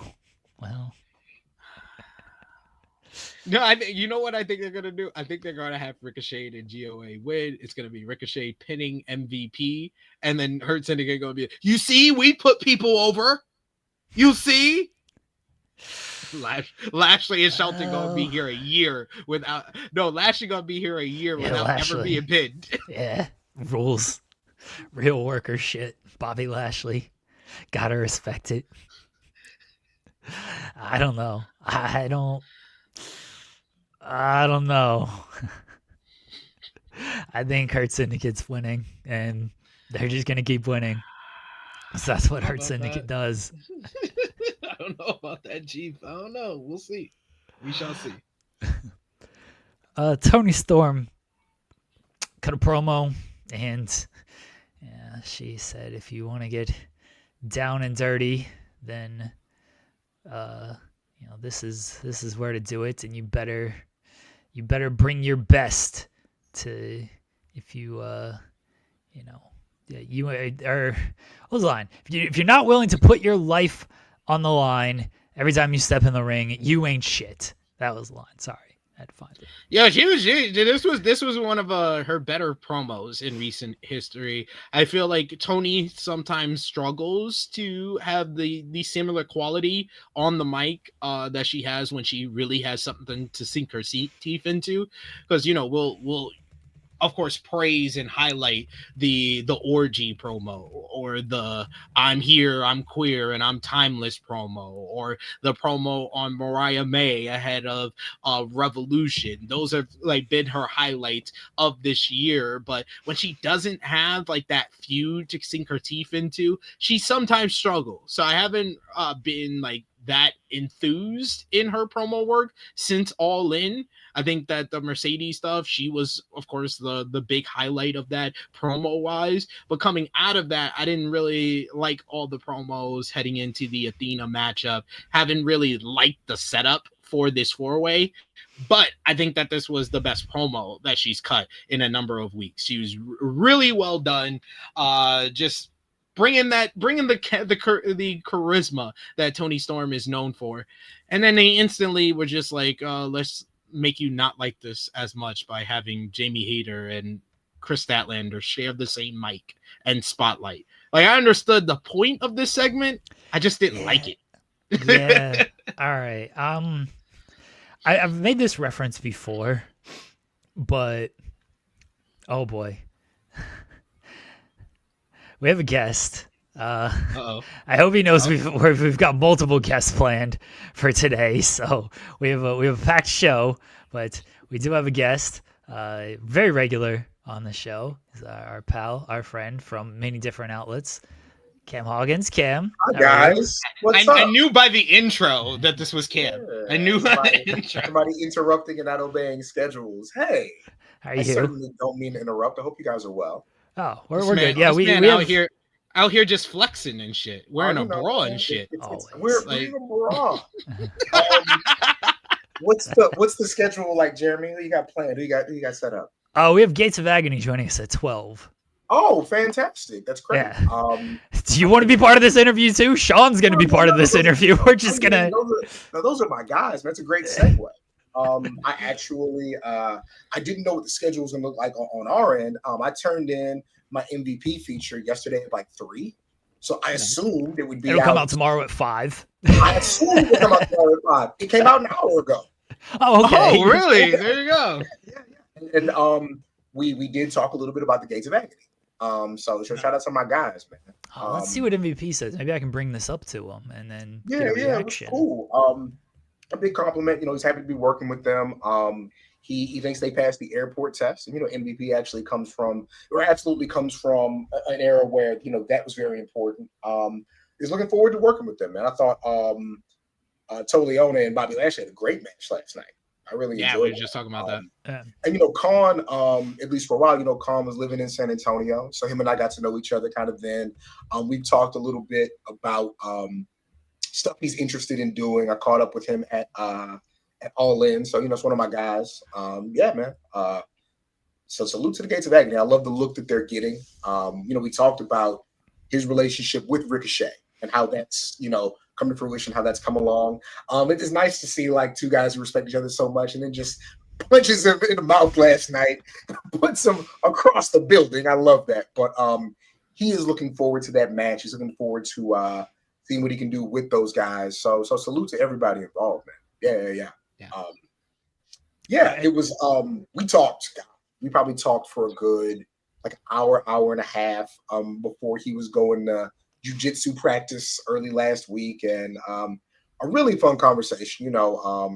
That's a real 20-year career that WWE and New Japan and the independents and of course AEW now, and we touched on everything. His solo run, the people who gave him advice, your Norman Smileys, your Big Daddy V's, of course, your Booker T's. It was one of my favorite conversations because I've kind of told this story a lot about when myself and Phil Lindsay of Grapsity fame, when we were in LA and our man Emilio Sparks had us help him write a show for DJ Who Kid. And it was Omos, AJ Francis, Tahuti Miles, Trick Williams, Mello, and MVP. And it was just the most fascinating thing to watch, like these guys just like huddle around MVP like a campfire and listen to him like give game. You know what I mean? Yeah. So, and the same thing happened at All In, just the way people gravitate toward him and want to like really hear what he has to say. And while wrestling is a fraternity, Black wrestling is an even smaller fraternity. And to hear like Norman Smiley put me on game, to hear Big Daddy V put me on game, rest his soul, was really, really cool. We talked about his affinity for Japanese wrestling and how, Chono was his guy. So when you look at, when I used to look at like Hurt Business, I was thinking Four Horsemen, I was thinking Evolution. It's like, nah, that's Chono. That's that Yakuza like cool that they're pulling from, So it was good to dive into that a little bit. And of course, prison reform is such an important thing for him, having existed on both sides of it. And just really cool conversation with somebody I have a lot of respect for. I appreciate his time, and that's that. I read the intro of it because the Gates of Agony stuff is immediate almost, and so I will ask Gates of Agony about MVP's comments. So we'll get I sometimes struggle to make sure I talk about the match when I do a feature, so I was like, hey, let's put that in there really, really early. Yeah, let's make sure we dive into that. That's always the best move. For you hear from Cam, who's the best interviewer in the game. Hear from us too. Me and Jeremy, we interview our fair share. Talk about what you're supposed to talk about first, because if you go through everything else before then, you'll probably forget by the time runs out. Exactly. So we made sure to toss that in there really, really early. And Jeremy, of course, like I wish I could have given you a heads up, but this is probably the longest feature I've ever written. At the top of it, they put Yahoo does this thing where they put like how long of a read it is. Yeah. Usually it's 8 minutes, 9 minutes. They're like, no, 15. This is 15. Yes. Yeah, this probably topped Wow. out around most of the features I've done, whether it be the Ringer or Yahoo, they hover right around 2,000 words. I think this touched 3,500 because it was a lot. Like, I think the fun part about it was like talking about SmackDown versus Raw 2009, where MVP all of a sudden has like a big storyline with John Cena that he didn't know. Did you talk about the soldier? Well, we talked. It's the what is it called? The damn it, the Better Than Utopia is what it was. Yes, Yeah. Better Than Utopia. Yes. So it's like him, Umaga, and William Regal, like, and they set Cena up for like a 15-man Iron Man match. And he said, like, it was like a mobile studio, so they like go in and go out, and then he goes in, and it's like, 2-3 pages worth of like dialogue he really has to like break down. So there was that. We talked about how him seeing himself on that 2008 roster page where they had all the top guys on there, and he was one of them. He was like, okay, this is maybe different than I thought it was. We talked about going to Japan. We talked about wanting to elevate Shelton, wanting to make sure Bobby's still where he needs to be. So yeah, man. Maybe I'll jump on tomorrow. We can revisit Jeremy. I know you got a million things going on, but yeah, it was a fun interview. It was a fun feature to write, and we at this point, I'm interviewing men and women younger than me or my age. So to see somebody who was doing this before I even thought I could be a part of this in any type of way. And, I don't respect everybody we talk to, but as MVP exists in a different space for different reasons than a lot of these people. So us being able to have that time to kind of break things down was really cool. So, yeah. MVP, I'm looking forward to diving into the full feature once we wrap the show here. MVP, though, his podcast is really good for people who have not listened to it. He does the interviews, and I think the interviews are very good. Wrestlers, who have podcasts and interview other wrestlers, they automatically just have the cachet of like, you're another wrestler, you probably have a lot of history, but there's a certain respect that goes into, like I always say Jericho is a very good interviewer because wrestlers respect Chris Jericho. And so they're like, I feel comfortable talking about this with Chris Jericho. MVP has that kind of same cachet with the people he interviews, but even when he doesn't do interviews, again, what I love about MVP is what I would love about every single podcast for former wrestlers or current wrestlers that are out there, and that just talk about your career. You have a very long career. Please give me cool, fun, anecdotal stories that you have lived in your 20-year career. And that's what MVP does.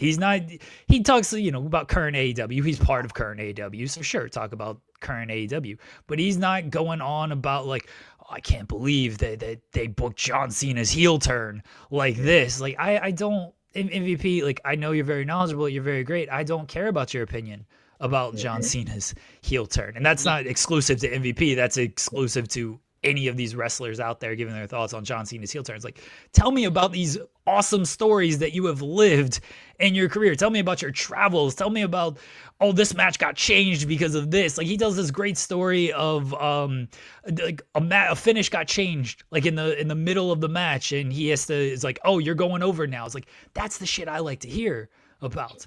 I don't care about your hot take about current pro wrestling. That doesn't excite me at all. Tell me about what's going on in your career.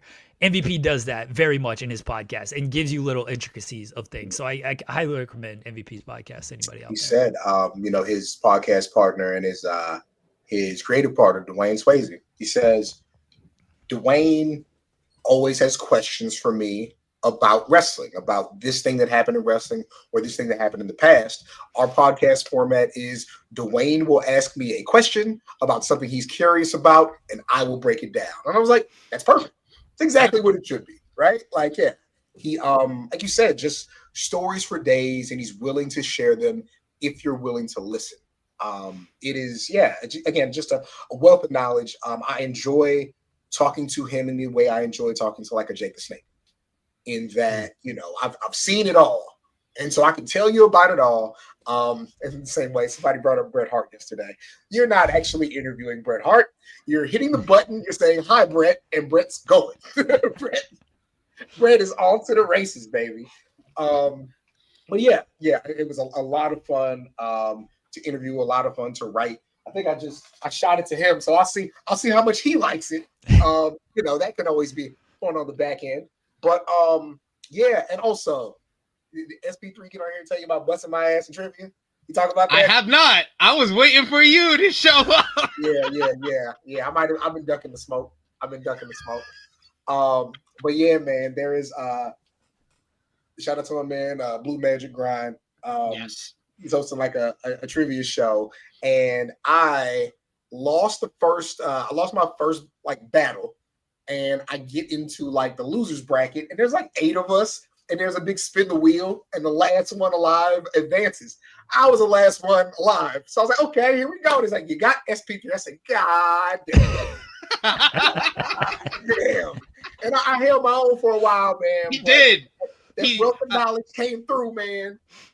I can't spoil anything because it doesn't get released for like another month or so. But I've done 3 matchups, and by far Cam was the toughest of the matchups because this man knows his wrestling. This man he comes on here, he tells all his stories about knowing all these people, but he knows his wrestling. He knows his wrestling. I'm talking to him for real. Listen to what they say. Yeah, man. Yeah. But no, new feature, Yahoo Sports Uncrowned, talking to the man MVP about the last 20 years of his career, talking about him, giving away games to the young folks, getting money, with his people, taking the risk, going over to Japan, breaking new ground over there. So yeah, please, if you get a chance to check it out, great. Guys, have a great show. Salute to the boys, Gates of Agony. Make sure you tell them I said hello, and I will check y'all out later. All right. Appreciate you, Cam. Thank you, Cam. Yes, sir. A surprise run in from Cam. A day of just surprises here. Surprise. Didn't know Cam was going to show up. Always happy to have Cam on the show. I'm surprised that his feature did not come out at 5 o'clock on a Friday, because that's when it seems like they usually come out. Didn't know we were having Gates of Agony today. Thought that was going to be tomorrow. So this last half hour here is just becoming nothing but surprises. And Cam just promoted his feature. I'm gonna quote tweet that and then just say Cam was also on our show to talk about this feature.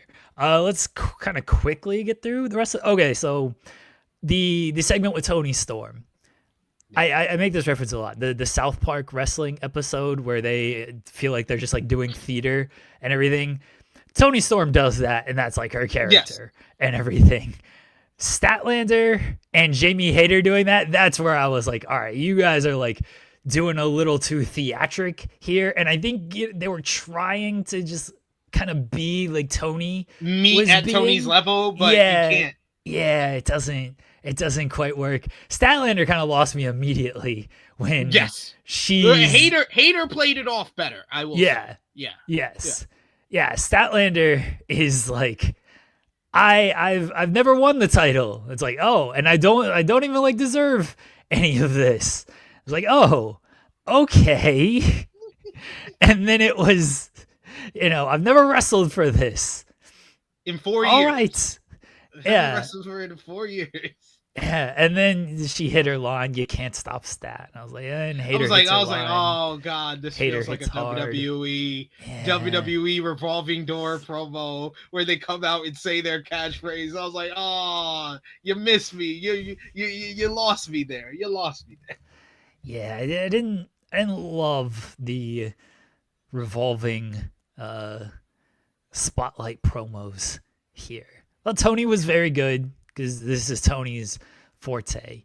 Hayter and Statlander didn't do enough to make me like, all right, I'm excited about this match now, because I'm not real excited about this match. I can see Chris Statlander. I think that once the bell rings, it's gonna be really it's gonna be great. But yes, the build has not been good.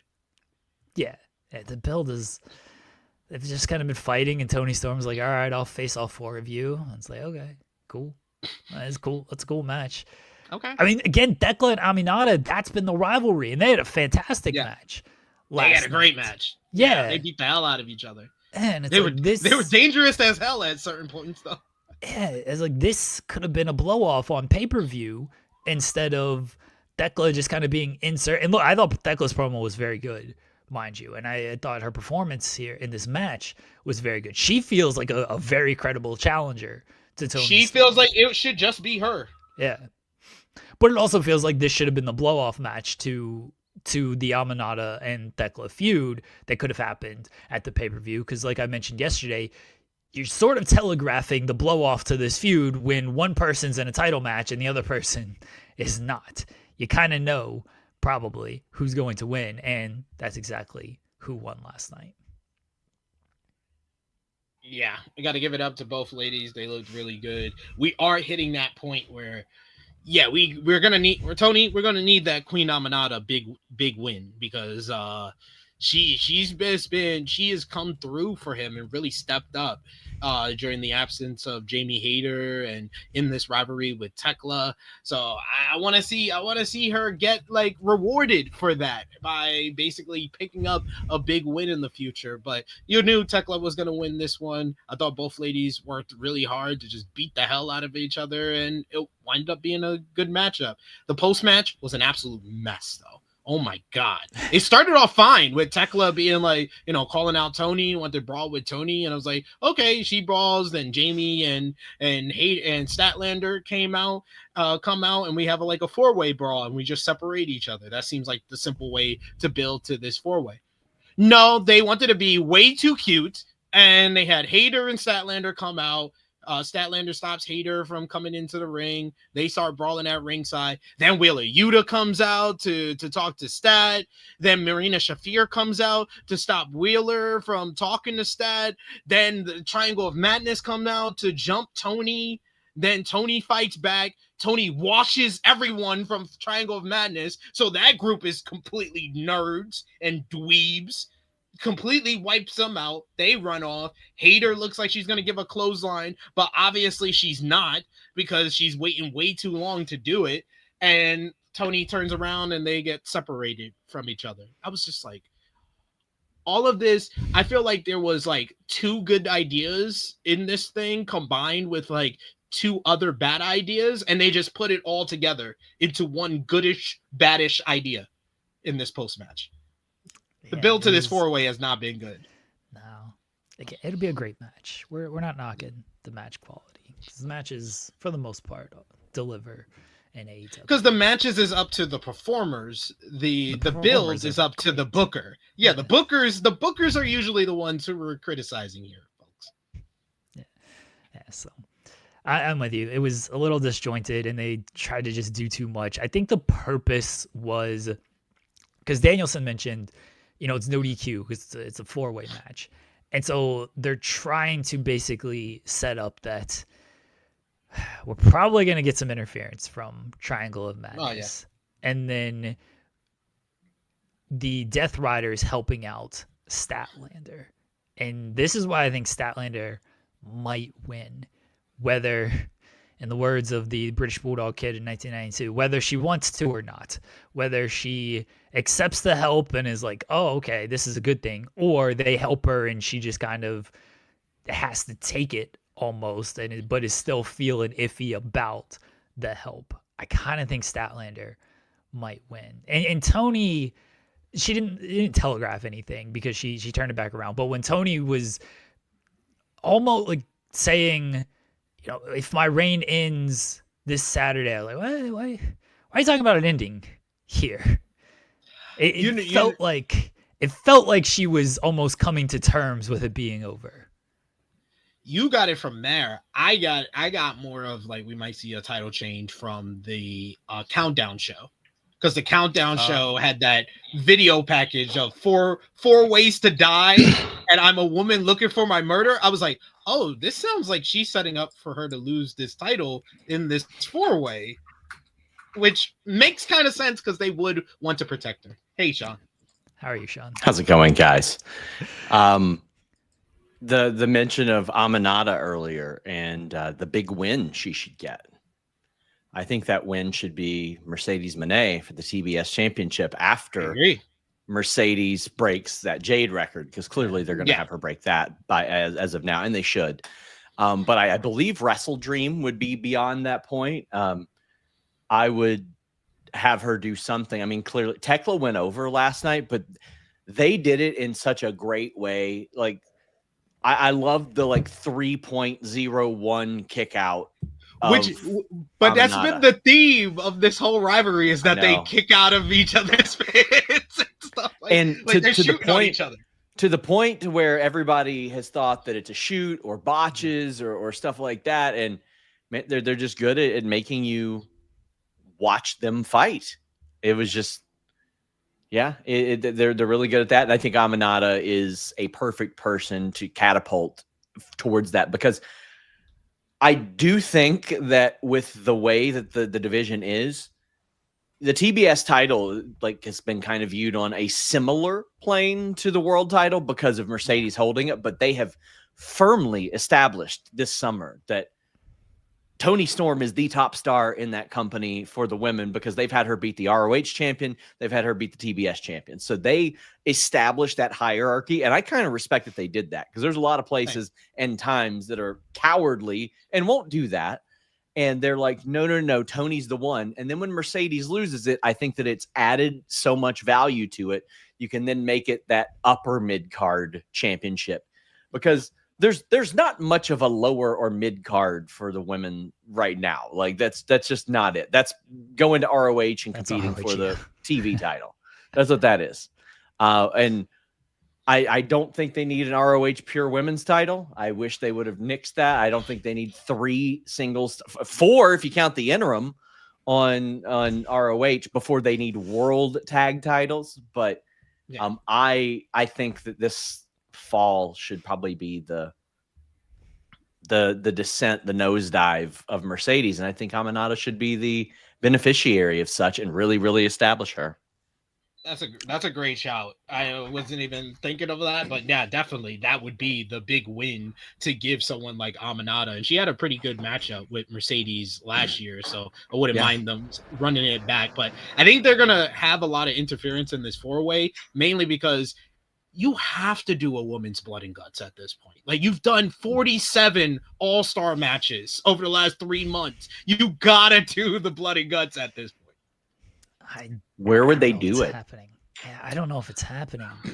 It feels like this tornado tailgate brawl is the blow off. Yeah. I'm trying to see their schedule. What would be like? When are you know they what I would do? NBA arena. You know what I would have done if I were them? I would have pulled the old greatest wrestling match of all time thing and worked the SEO and done a match called Brawl Out. Oh, that would be good. Oh, that would have been great. That actually would have been very clever. Very clever. Can they do it at dailies? I mean, they've done one at dailies before. That was the first one that came to my eye when I'm looking at the schedule here. So could they do it at Homecoming? Because dailies that's is what bigger you would than do. A lot of people realize.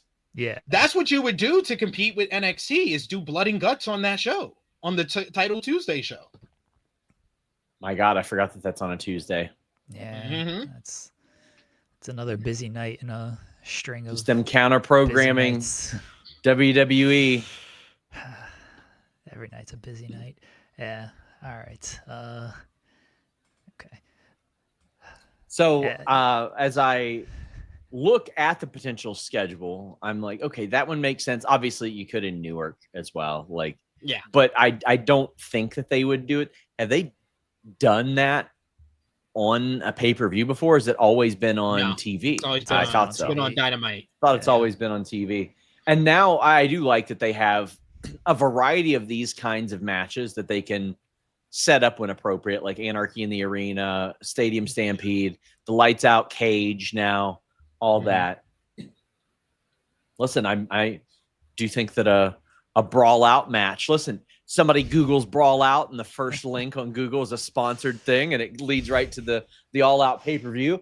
Telling you, savvy marketing right there. That's what you do. They are doing big joint shows on October 22nd in San Antonio, and November 5th in Houston. They Oh, is need to RVD stretch going to be there for that big joint show?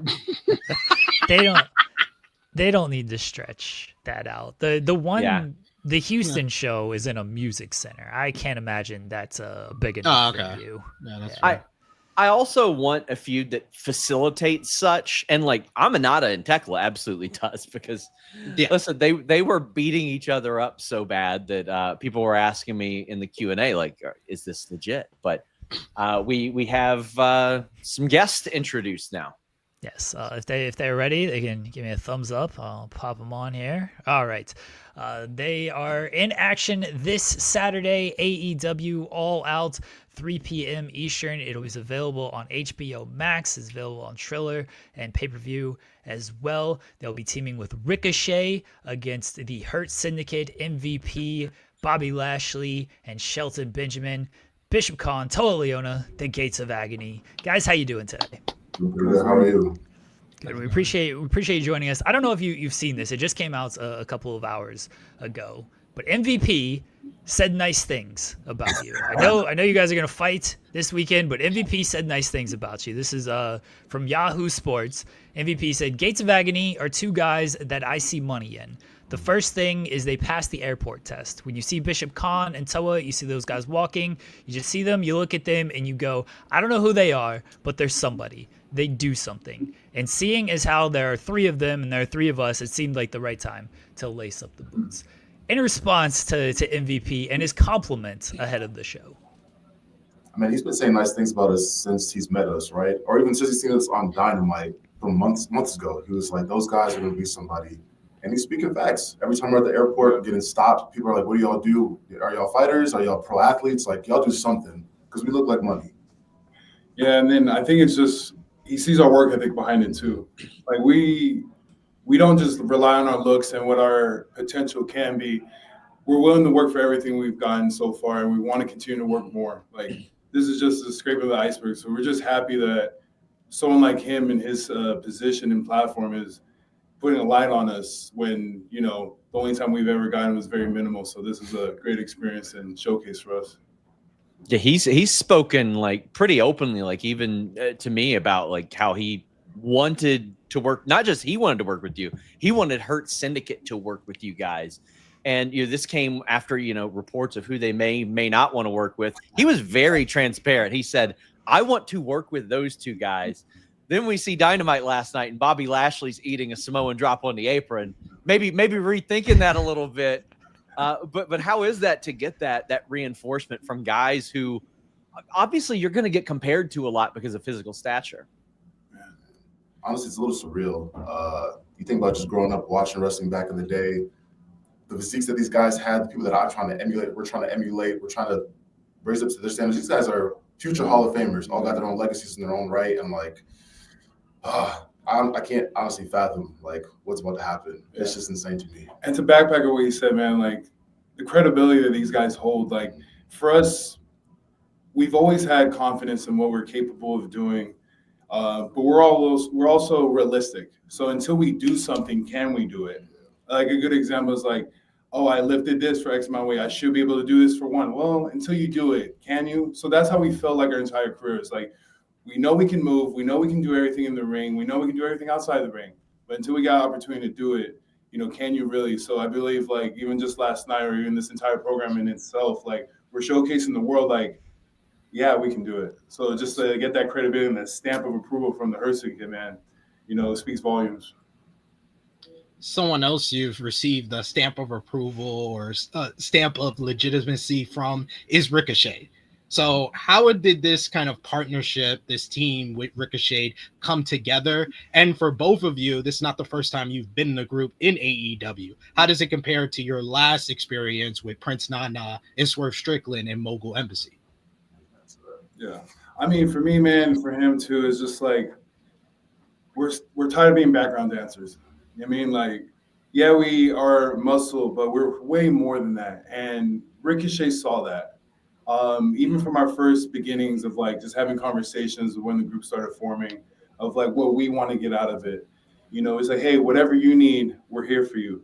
And I said, but And our vision in this entire group is we see 3 single stars coming out of this, and we're willing to do the work, whatever it takes. But in the meantime, Ricochet, wherever you need, we're here. We'll make things work. So for him to believe in us and step up for us in the sense of like talking and like helping us get in certain situations where in the previous past we didn't. And you know, nothing to knock Swerve and Nana, but at that time it wasn't our time.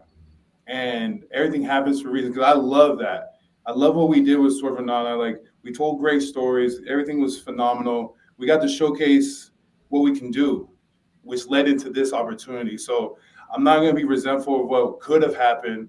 I'm very just excited and grateful of what's happening. So to answer your question, man, both were great experiences, but on to new and better things. And I'll say honestly, respectfully to Swerve, I feel like we had to try to appease him. With Ricochet, he has to appease us. When did, because Ricochet talked about the plan was always to turn heel. When he signed, he always knew it was a heel turn, but there was maybe plans of a different team or a different group. When did kind of it come together with you guys? Because it seems like the heel turn was maybe even delayed because he was kind of getting over still as a babyface and doing everything he was doing as a babyface, and then he turned on Swerve and everything. So when were you guys kind of brought into the mix? I think we had to honestly force his hand. He was sitting at commentary one time watching us. I forgot we were wrestling. Jet Speed. And he was like, damn, look at these guys. These two look like money. They look like the stars. Like, we literally went out there and like impressed this man, forced his hand. He's like, hey, I think I need them. I mean, like the whole saying, man, we got an opportunity. We went out there and took it. Like whether this spot was for us or not, we took it. We saw an opportunity. We saw a TV spot.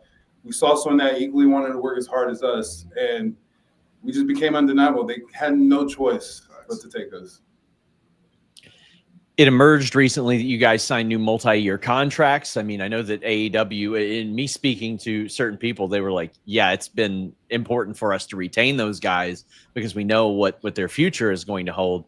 How was that process for you in finally nailing that down? You want to go first? I think we had different journeys on that. We are a tag team, but we're also both individuals. Yeah. I mean, I was playing the long game, honestly.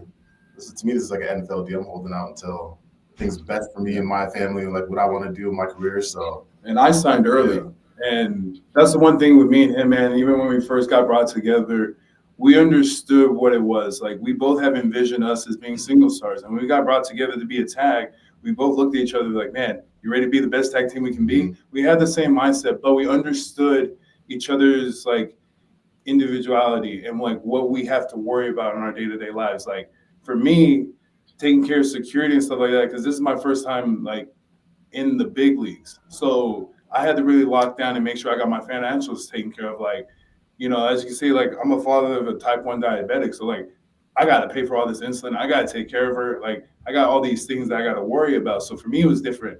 And I told him to not feel any pressure on what he feel like he needs to do. And that was the one thing, is just like, this is a real brothership here, is because like, we back each other regardless. You know, whether he was going to sign or not, he was still my brother. He knew I didn't force him or feel any type of way like, wait, you're not going to sign? Like, what's going on? Like, nothing. You know, we trust each other. I think that's why this is like evolving and blossoming to what it is now, is because we genuinely like care for each other and want the best. And if we can do it together, great. You know what I mean? But it's not going to be like, oh, if we're not, I don't want to be your friend no more. It's like, no, like, we're going to be supportive of all each other all the whole way. So you two have been like very active throughout like AEW, Ring of Honor, all throughout your time, you know, under Tony Khan. Is there any tag teams that you haven't stepped into the ring with that you would want to get into the ring with? Because like you said, you faced Jet Speed, you face pretty much every single tag team on the roster. Is there anyone from AEW or even beyond that, CMLL, New Japan, that you want to step in the ring with? Man, we were just talking about this yesterday. We've honestly almost wrestled everybody at AEW, but we haven't faced Moxley. We haven't faced Danielson. We also haven't faced the Young Bucks in a straight-up 2-on-2 match. We haven't wrestled FTR in 3.5 years. They're our second tag team match, and we are completely different men than we were 3.5 years ago. So to be able to run those back, like, that'd be just night and day. We are different beasts now. And then from the New Japan side, When we did our World Tag League, we wrestled. Our last match was Okada and Tanahashi. We've wrestled everybody from New Japan. So, if anything, I always say like my dream match is the Hardys. We got to be in the ring with them like a battle royal, but I've always wanted to wrestle them 2-on-2. Those are the guys that got me inspired into the business. Hell, and even now, Edge and Christian. I mean, Copeland and Christian Cage. Yeah. Nice. I have to ask about this laugh. Everyone's heard it, but I'm gonna play it for people who have not heard it. We use that drop a lot on our show. That's hilarious. Is this Jadakiss inspired? Do you guys know? It might be. That's a good question. That sounds like a question for Ricochet. I would love to ask Ricochet, but he's not here right now. So I'm asking if you guys know if it's Jadakiss inspired, because that's what I get from it. When you guys hear this, like, is it tough to? I'm laughing every time he does this live. Is it tough to just contain of like, all right, there it is, that laugh? And is he hitting this behind the scenes as well, of just popping you guys with it or anything like that? So for me, like when he does it, I don't find it funny. Same. Like it's funny for the viewer, but in my head, like when we talking our talk or we're beating somebody up, the aha is like, yeah, I'm laughing in front of you and you're gonna do nothing about it. And it's so funny that people are like so obsessed about this laugh. And it's like, yeah, that's the point, idiot. Like yeah, you're talking smack on the laugh. That was the whole point. So it's just like just rubbing in everyone's faces. So I'm loving that. Someone like Ricochet, man, like he's so extremely talented in ring, right? Extremely. But he's so creative, extremely creative, and so charismatic. And the world has no idea. And for us to see him like be able to showcase that, because this is new for him too. And like for us to be there watching him like blossom, or like not blossom, showcase what he already is like, man, thank God you guys are seeing this. Like he's extremely charismatic. He can talk. So like this aha stuff is like aha to everyone that ever doubted him. So to me, I see it. I'm like, yeah, damn right. Aha! Like all faces, like, come on. There are cruiserweight divisions, X divisions. On Fightful, we call what you guys are in the sirloin beef sons of bitches division. Tony Khan had once, Tony Khan had once promoted a match that didn't happen. It was like Meat Madness or something like that. And we never got to see it. We don't even know what it really is. What would be your ideal Meat Madness match? Because it's quite likely that you all would participate in such a thing. Yeah, I mean, for me, I thrive, or I love when there's another big man in the match. Basically yesterday. Like yesterday, like just go mano a mano, two bulls going hammering head to head, two lions going to war. Like that's what I envision a Meat Madness match. Like we may have our cool athletic stuff like that could be in there, but for the most part, it's just beating each other up, and whoever's standing tall at the end, is the king, is the heavyweight, is the champion. And in my head, like to have that showcase that is awesome. And when we get that match, man, I can't wait. Because I have my eyes set on every big man on the roster every time we work, whether it's Big Bill, whether it's Brody, whether it's Bobby, man. Like I want them all, and I want to be the number one big guy in the company. So no better way than to have us showcase that in the match to show that we are those men, And you kind of showed that last night with the matchup with Bobby Lashley. Kind of tell us about that experience, stepping into the ring with someone who's as decorated and as a legend as Bobby Lashley. And were you trying to physically hurt this man? Like, I know he looks young, but he ain't that young. Like, that Samoan drop, man, that was something else. Man, so this entire week, I took a lot of time to reflect on everything that I've been to leading up to this point, to not take for granted my spot of where I'm at. Man, because it wasn't too long ago, I was like doing Uber Eats, just trying to make ends meet, living in a 1-bedroom apartment, my wife and kids. Like, it was a real stressful time. And I remember doing those things. I'm like, it's going to be worth it. And I remember just sitting in the gyms, just like my thoughts to myself, like praying for this moment, watching TV, seeing other people get said chances and opportunities. I'm like, I know I can do it. I know I can do it.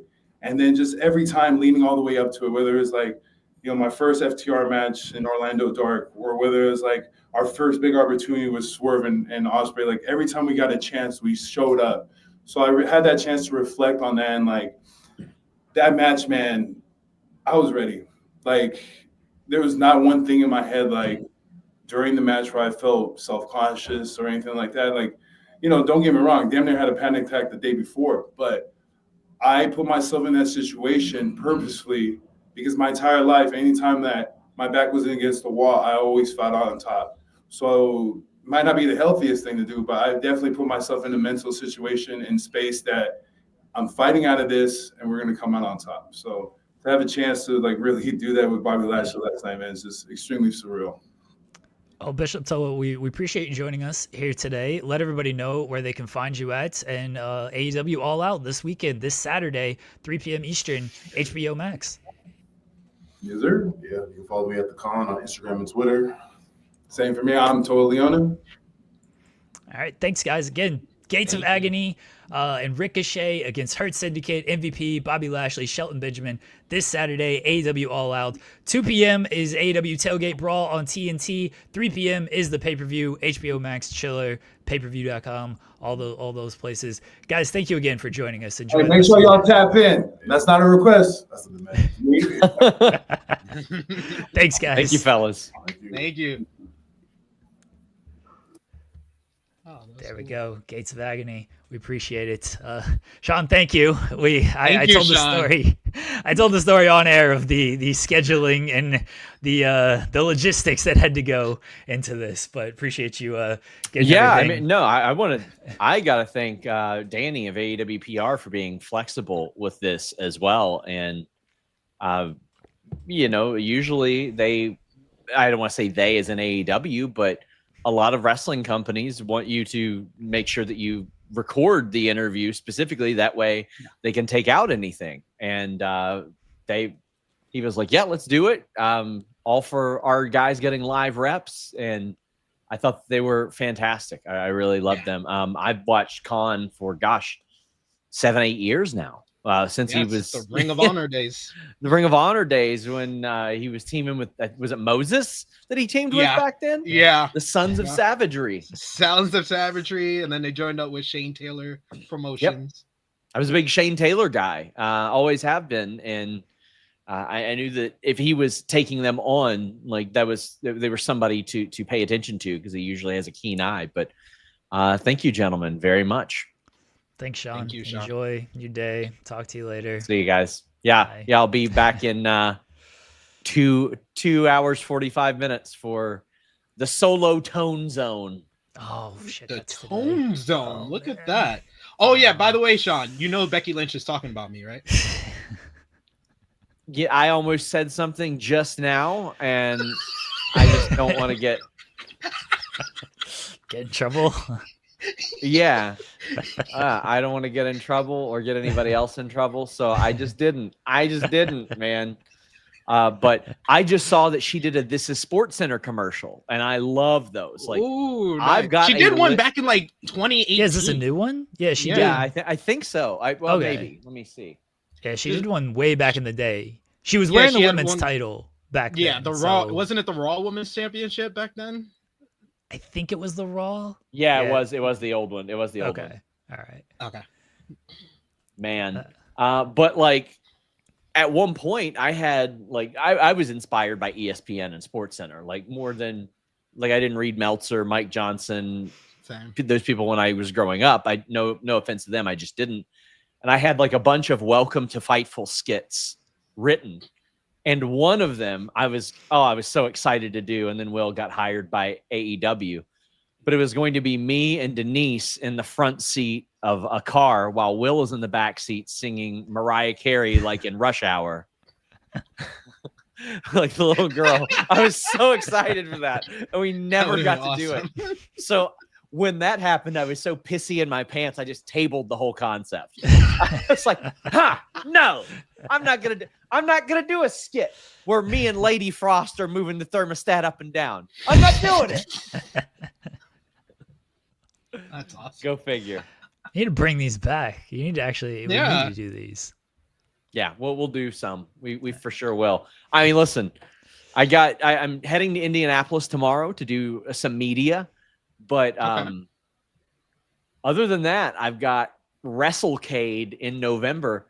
I have zero. Okay, and then Squared Circle Expo in March. I have no flights for the foreseeable future. I don't know the next time I'm going to fly somewhere for a wrestling show besides WrestleCade now. And I'm pretty excited about it, guys. I'm pretty pumped about it. But guys, if you all haven't already, of course, subscribe to Fightful Select. We'll have notes from this interview up on the free tier, but we're going to have a scoops thread this weekend. Lots of good stuff there on FightfulSelect.com. But thank you all for letting me cut in here. Oh, thanks, Sean. Again, thanks for See you guys. setting it up, coordinating everything. We appreciate it. Thank you to the person who said we did good on that interview. Three-man weave there, so you never know how that's gonna go. I think SP3 and I and Joel and I have a good rapport where we kind of know it's back and forth, kind of ping-ponging, and on that one I was just like, all right, we'll just sort of go in a rotation here, and it worked out. It worked out nicely, and we hit the heart out. We did have the heart out at 12:15, and nailed it perfectly. So we're professionals sometimes on this show. We're professionals, and like Sean said, thanks to AEW PR for being like, yeah, if they want to do live, because like I was mentioning, beforehand, it was originally 12:15 tomorrow, and I was like, do we just want to do live? Can they do live? And we'll just extend our show. Like, our show ends at 12, but we don't always end at 12. So I was like, we can extend the show and do the interview. Because I knew it would only be like a 15-minute interview anyway. I knew it wasn't going to be like, oh, let's extend to an hour long. And then Sean was like, oh, yeah, they can do live. And then it became 12 tomorrow, and then it became 12 today. So we appreciate it. Thank you again to SP3 for understanding, because I sprung that on you literally 35 minutes before it happened, because that's when it was sprung on me. So appreciate it. And those guys were great. I've listened to a few they were interviews awesome with them, but they were great. So hope everybody enjoyed that interview. Anything else from Dynamite that we need to get into? I know we kind of missed a lot. We have the teams that qualified were, as expected, the Young Bucks, not Luchasaurus and Kip Sabian. It was Jet Speed. And then Josh Alexander and Hechicero. We're getting closer to Jack Perry, though. Luchasaurus is fed up with Kip Sabian. We're getting closer. This guy had y'all all convinced. He's like, yeah, come on. I knew. No, you convinced these people. Well, they should be. They should be. We were there. Young Bucks versus Bang Bang Gang was so good. It was so much better than it had any right to be. That was the best match out of those three. I thought the Young Bucks, man, I didn't think they could add anything to their game, but the last 2 months have shown they can bring a character. They've been doing excellent character work during their matches, during these episodes of Dynamite, with the whole bum-ass Bucks storyline, and now their storyline with getting the money, but freaking Nick Jackson isn't good with his money. He's MC Hammer, and they're probably going to go bankrupt in very little time. I am enjoying the Young Bucks character work so much more than I have at any other point of their career. This is some of the best character work they've ever displayed, and I thought Juice and Austin Gunn made for good opponents last night. So really good matchup there.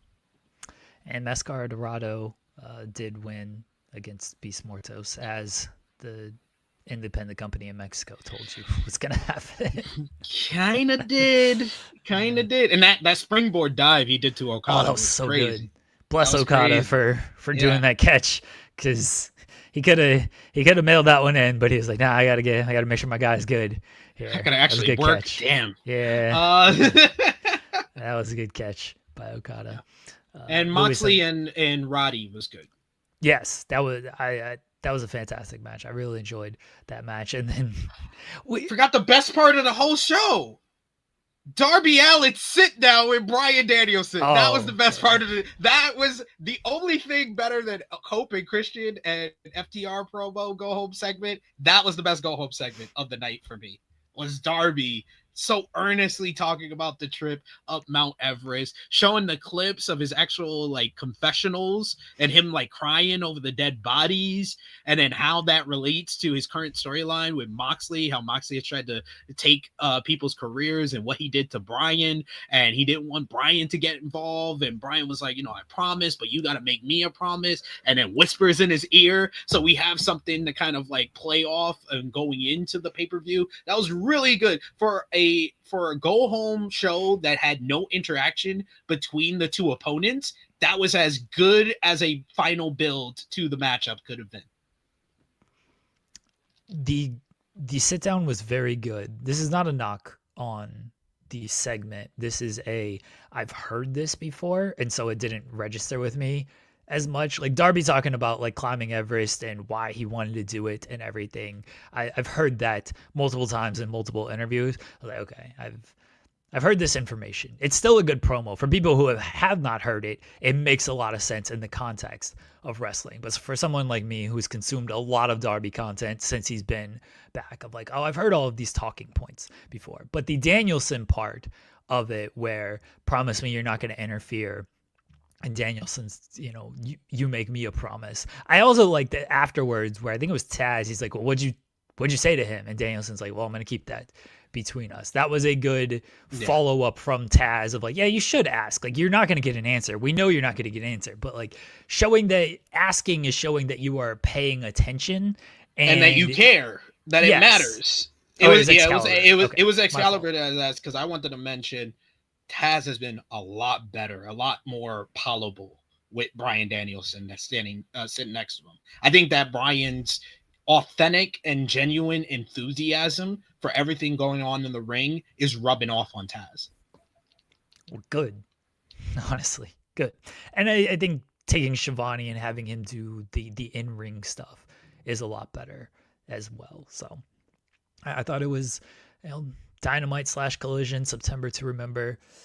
Very good stuff on this going into the pay-per-view on Saturday. Again, I thought a lot of the promo segments were on point and did a great job of selling the matches. I do want to mention Riho looked a lot better. Glad she got the extra rep.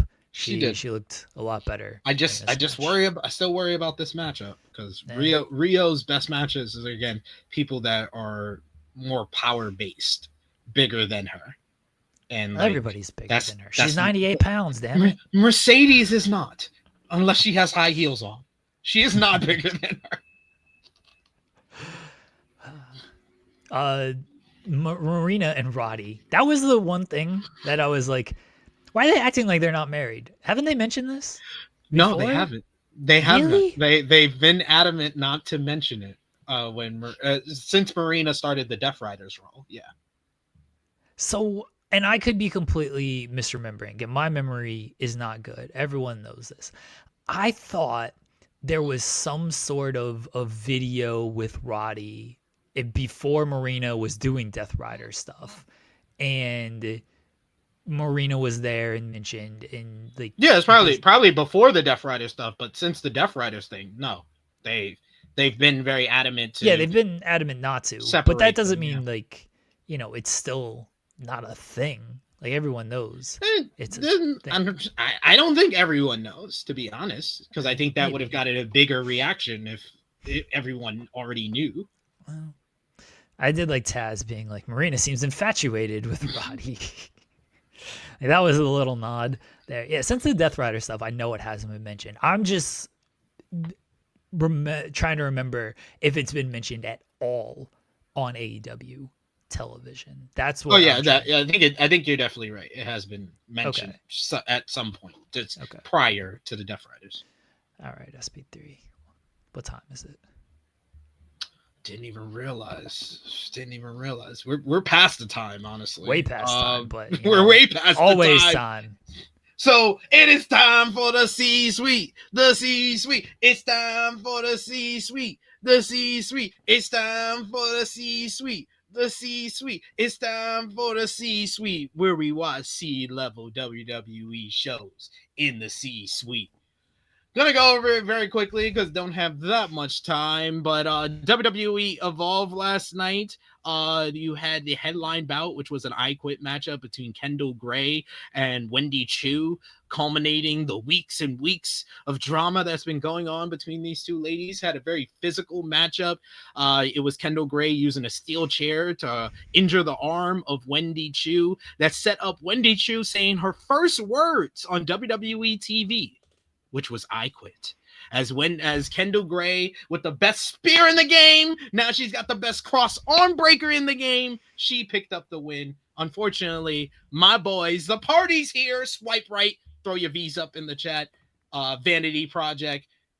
They did not come up with a win in an eight-person tag team matchup. They lost to Super Sean Legacy, Dante Chin, Draco Knox, and Tyra May Steele. Tyra May Steele was tossing around those boys from Swipe Right with some German suplexes. Tyra, real deal. Tyra May Steele looking good. So yeah, she looked good there. The new tag team of It's Gall and It's Jamar. They picked up a win in tag team action on this show against Marcus Mathers and Aaron Rurik.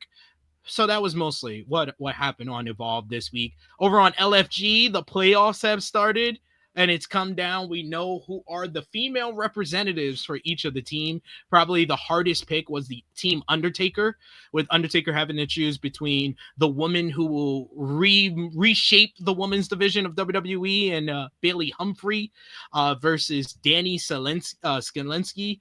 Danny did really well. She worked that match. That's probably the best match that she's worked in LFG. A lot of the coaches said that this was like the best match that they've seen out of anyone from the first two seasons of LFG. Really good matchup by the two ladies. Bailey won the match, but she did not win the vote, as Taker is very hesitant. He doesn't want to basically give her a contract to NXT before she's ready. So he went with Danny here, but he's got big plans for Bailey. So Bailey did not make the playoffs this year once again, but she's probably going to be on season 3 of LFG. Which starts in 2 weeks. Starts in 2 weeks' time. Thank you. Then you had Team McCool. P Nasty beat Summer Sorrell. P Nasty's been the favorite for Team McCool and one of the favorites of the entire tournament for a while now. So that was a good matchup between those two. Team Booker. Booker picked Serena Linton over Dumas. Tatiana Dumas, who's got a bad attitude. I don't like her. I don't like her. I mean, she's got a bad attitude. I just don't like her attitude. Her attitude towards the whole thing and how she treats other people is just not nice. And then Bubba had a tough choice because his star pupil, Xena Sterling, was up against Hayes Jameson, who might be the most improved female of the entire season. She just shows so much charisma and personality. Like, she's talking to the referee. She's in the corner punching Xena during the matchup, and the referee's counting 1, 2, 3, 4. Before he gets to 5, she's like, "Why do you care so much?" Had everybody in the crowd, all the coaches, laughing. Hayes Jameson is very, very charismatic and hilarious. She should have probably been the pick, but Team Bubba went with Xena instead. So we'll see if Xena can make it back to the final. But that's the final 4 for the women: is Xena, P Nasty, Serena, and Danny. And that was LFG. And that was the C-suite. We're never getting a real C-suite intro because SP3 doing a live intro is so much better. Fair. Kyle sends a super chat, says $3 for SP3. Jeremy, pick a number. I'm afraid if I say like 300, you know, how that's gonna go. Are you just gonna do like $3 again because, you know, 3.00? There you go. That makes sense. I'll pick 300 though. After the movie, 300. The show EMF friendly. 5G makes me feel empathy. I don't know if we're EMF friendly. I don't even Do you know think who we are? EMF is. Who's Eh, EMF? That's the sponsorship for the Braun Breaker Bronson Reed Usos match. Oh, it yeah, is? yeah, First I'm hearing of this. yes. It has to do with like electromagnets. I'm pretty sure. I don't fully know all about it. I just know it's the sponsorship. I'm pretty sure it's like electromagnets, right? I'm not a scientist. I cover professional take it. wrestling. I don't know take your these word for it. things. There it is. 300 pennies for Jeremy. Nicely done, Kaza. Thank you, Kaza. Appreciate you, Kaza. Isn't that what EMF is? Oh, whatever. Get ready to learn EMF, buddy, when you're watching Bronson Reed and Braun Breaker against the Usos on Saturday. Day one-ish. Are they going to come out to the Usos theme, or are they going to come out to Jay's theme? Oh, they're coming out to Jay's theme. Come on now. They That was gotta a do trick the question. yeet. It's the same song. They just had Jay re-record it. It's the same song, guys. Just in case anybody was wondering. Is it the same song? It's the same song. Go listen to the two songs. Go put in your YouTube search drive Uso's theme song and then put Jay Uso theme song. And tell me what the difference is outside of the lyrics. It's the same song. I mean, I think it is the same song. Like, I'm with you. Wait, hold on. Oh, the Day One remix. Oh, this song sucked, didn't it? What? Wasn't it Oh, day, what day song? one-ish? What song is this? I don't know. I can't hear. Oh, this is 8 years ago, so no, this is it. Nah, that's not it. Was it? Didn't they have the? Day One. Yeah, I think they did. Down Yeah, they since did have the. Day One. Day one is down since. Day One. Day one is knock them That song all out, bangs. knock them down like this. Yeah, That song that bangs, was though. the better version of Disco. Yeah, that rules. Uso. And then put the Jay Uso theme song. Oh, it's the same beat. Told you. Like I'm surprised that I'm this is like not the first time that I've told somebody Now I'm that it's pretty the same like song and they're like actually like, wow, I didn't know that. I just thought everybody knew it. yeah. I'm sure like I did know it. I just didn't pay enough attention. And now Jay's made it like his own thing with the yeeting and everything. So yeah, they'll probably just come out to the Usos theme, honestly, because you could still do everything that you need to do with the yeeting and stuff. So that theme bangs though. I'm glad they didn't change it up. Like that's a legitimately good theme. It is so good. Yeah. That's why Jay became the star, not Jimmy, because he got a good theme out of it. They're like, oh, we're keeping. Hey, Jay I like Jimmy's theme. I like Jimmy's theme. Do do do do do do do do. Ooh, so I was born a king, rebel pass. Yep. Is that the lyrics? Oh, I man, was don't born a know the king. lyrics. I was born a king. They talking family first. I left that in the past. No, you haven't. I love Jimmy's theme song because if you actually listen to the lyrics, you will hear what WWE intended his character to be after the heel turn. That's not what he actually was, but what they intended for him to be is you could hear it in the lyrics.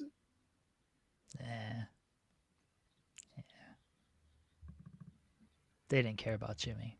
Poor Jimmy. No. Poor Jimmy. Poor Jimmy. Poor Jimmy. All right. Poor SP3. Big Jim. Let everybody know where they can find you at. Find me on the Twitter machine at TrueHillSP3. I will be live in about 20 minutes or so with Jimmy Macaram over on the True Hill Heat Wrestling YouTube channel. We'll be reviewing last night's AEW Dynamite Collision, September to remember. And of course, as always, I mostly like the show, which means that Jimmy mostly hated the show. So come join us and hear us argue. He got really upset with me because I explained why Tony Storm and Sky Blue happened last week. He was like, why is this happening? I was like, because Triangle of Madness jumped Tony Storm. He was like, "Oh my god, this motherfucker giving me a chat GBT answer." Like I thought he was gonna jump through the screen and attack me. Like it was scary. It's great times. Check us out today. Oh, all right. Good luck with the whole Jimmy and him hating on everything AEW. Thank you to SP3 as always.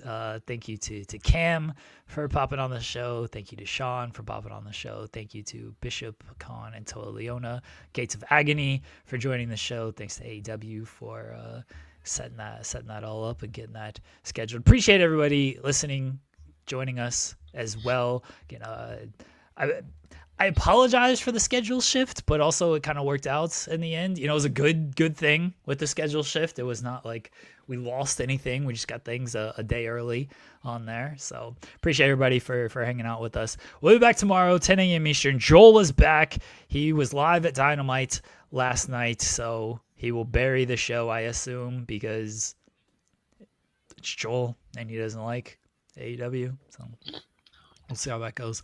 Till then, we'll talk to everybody later on. Bye, everybody.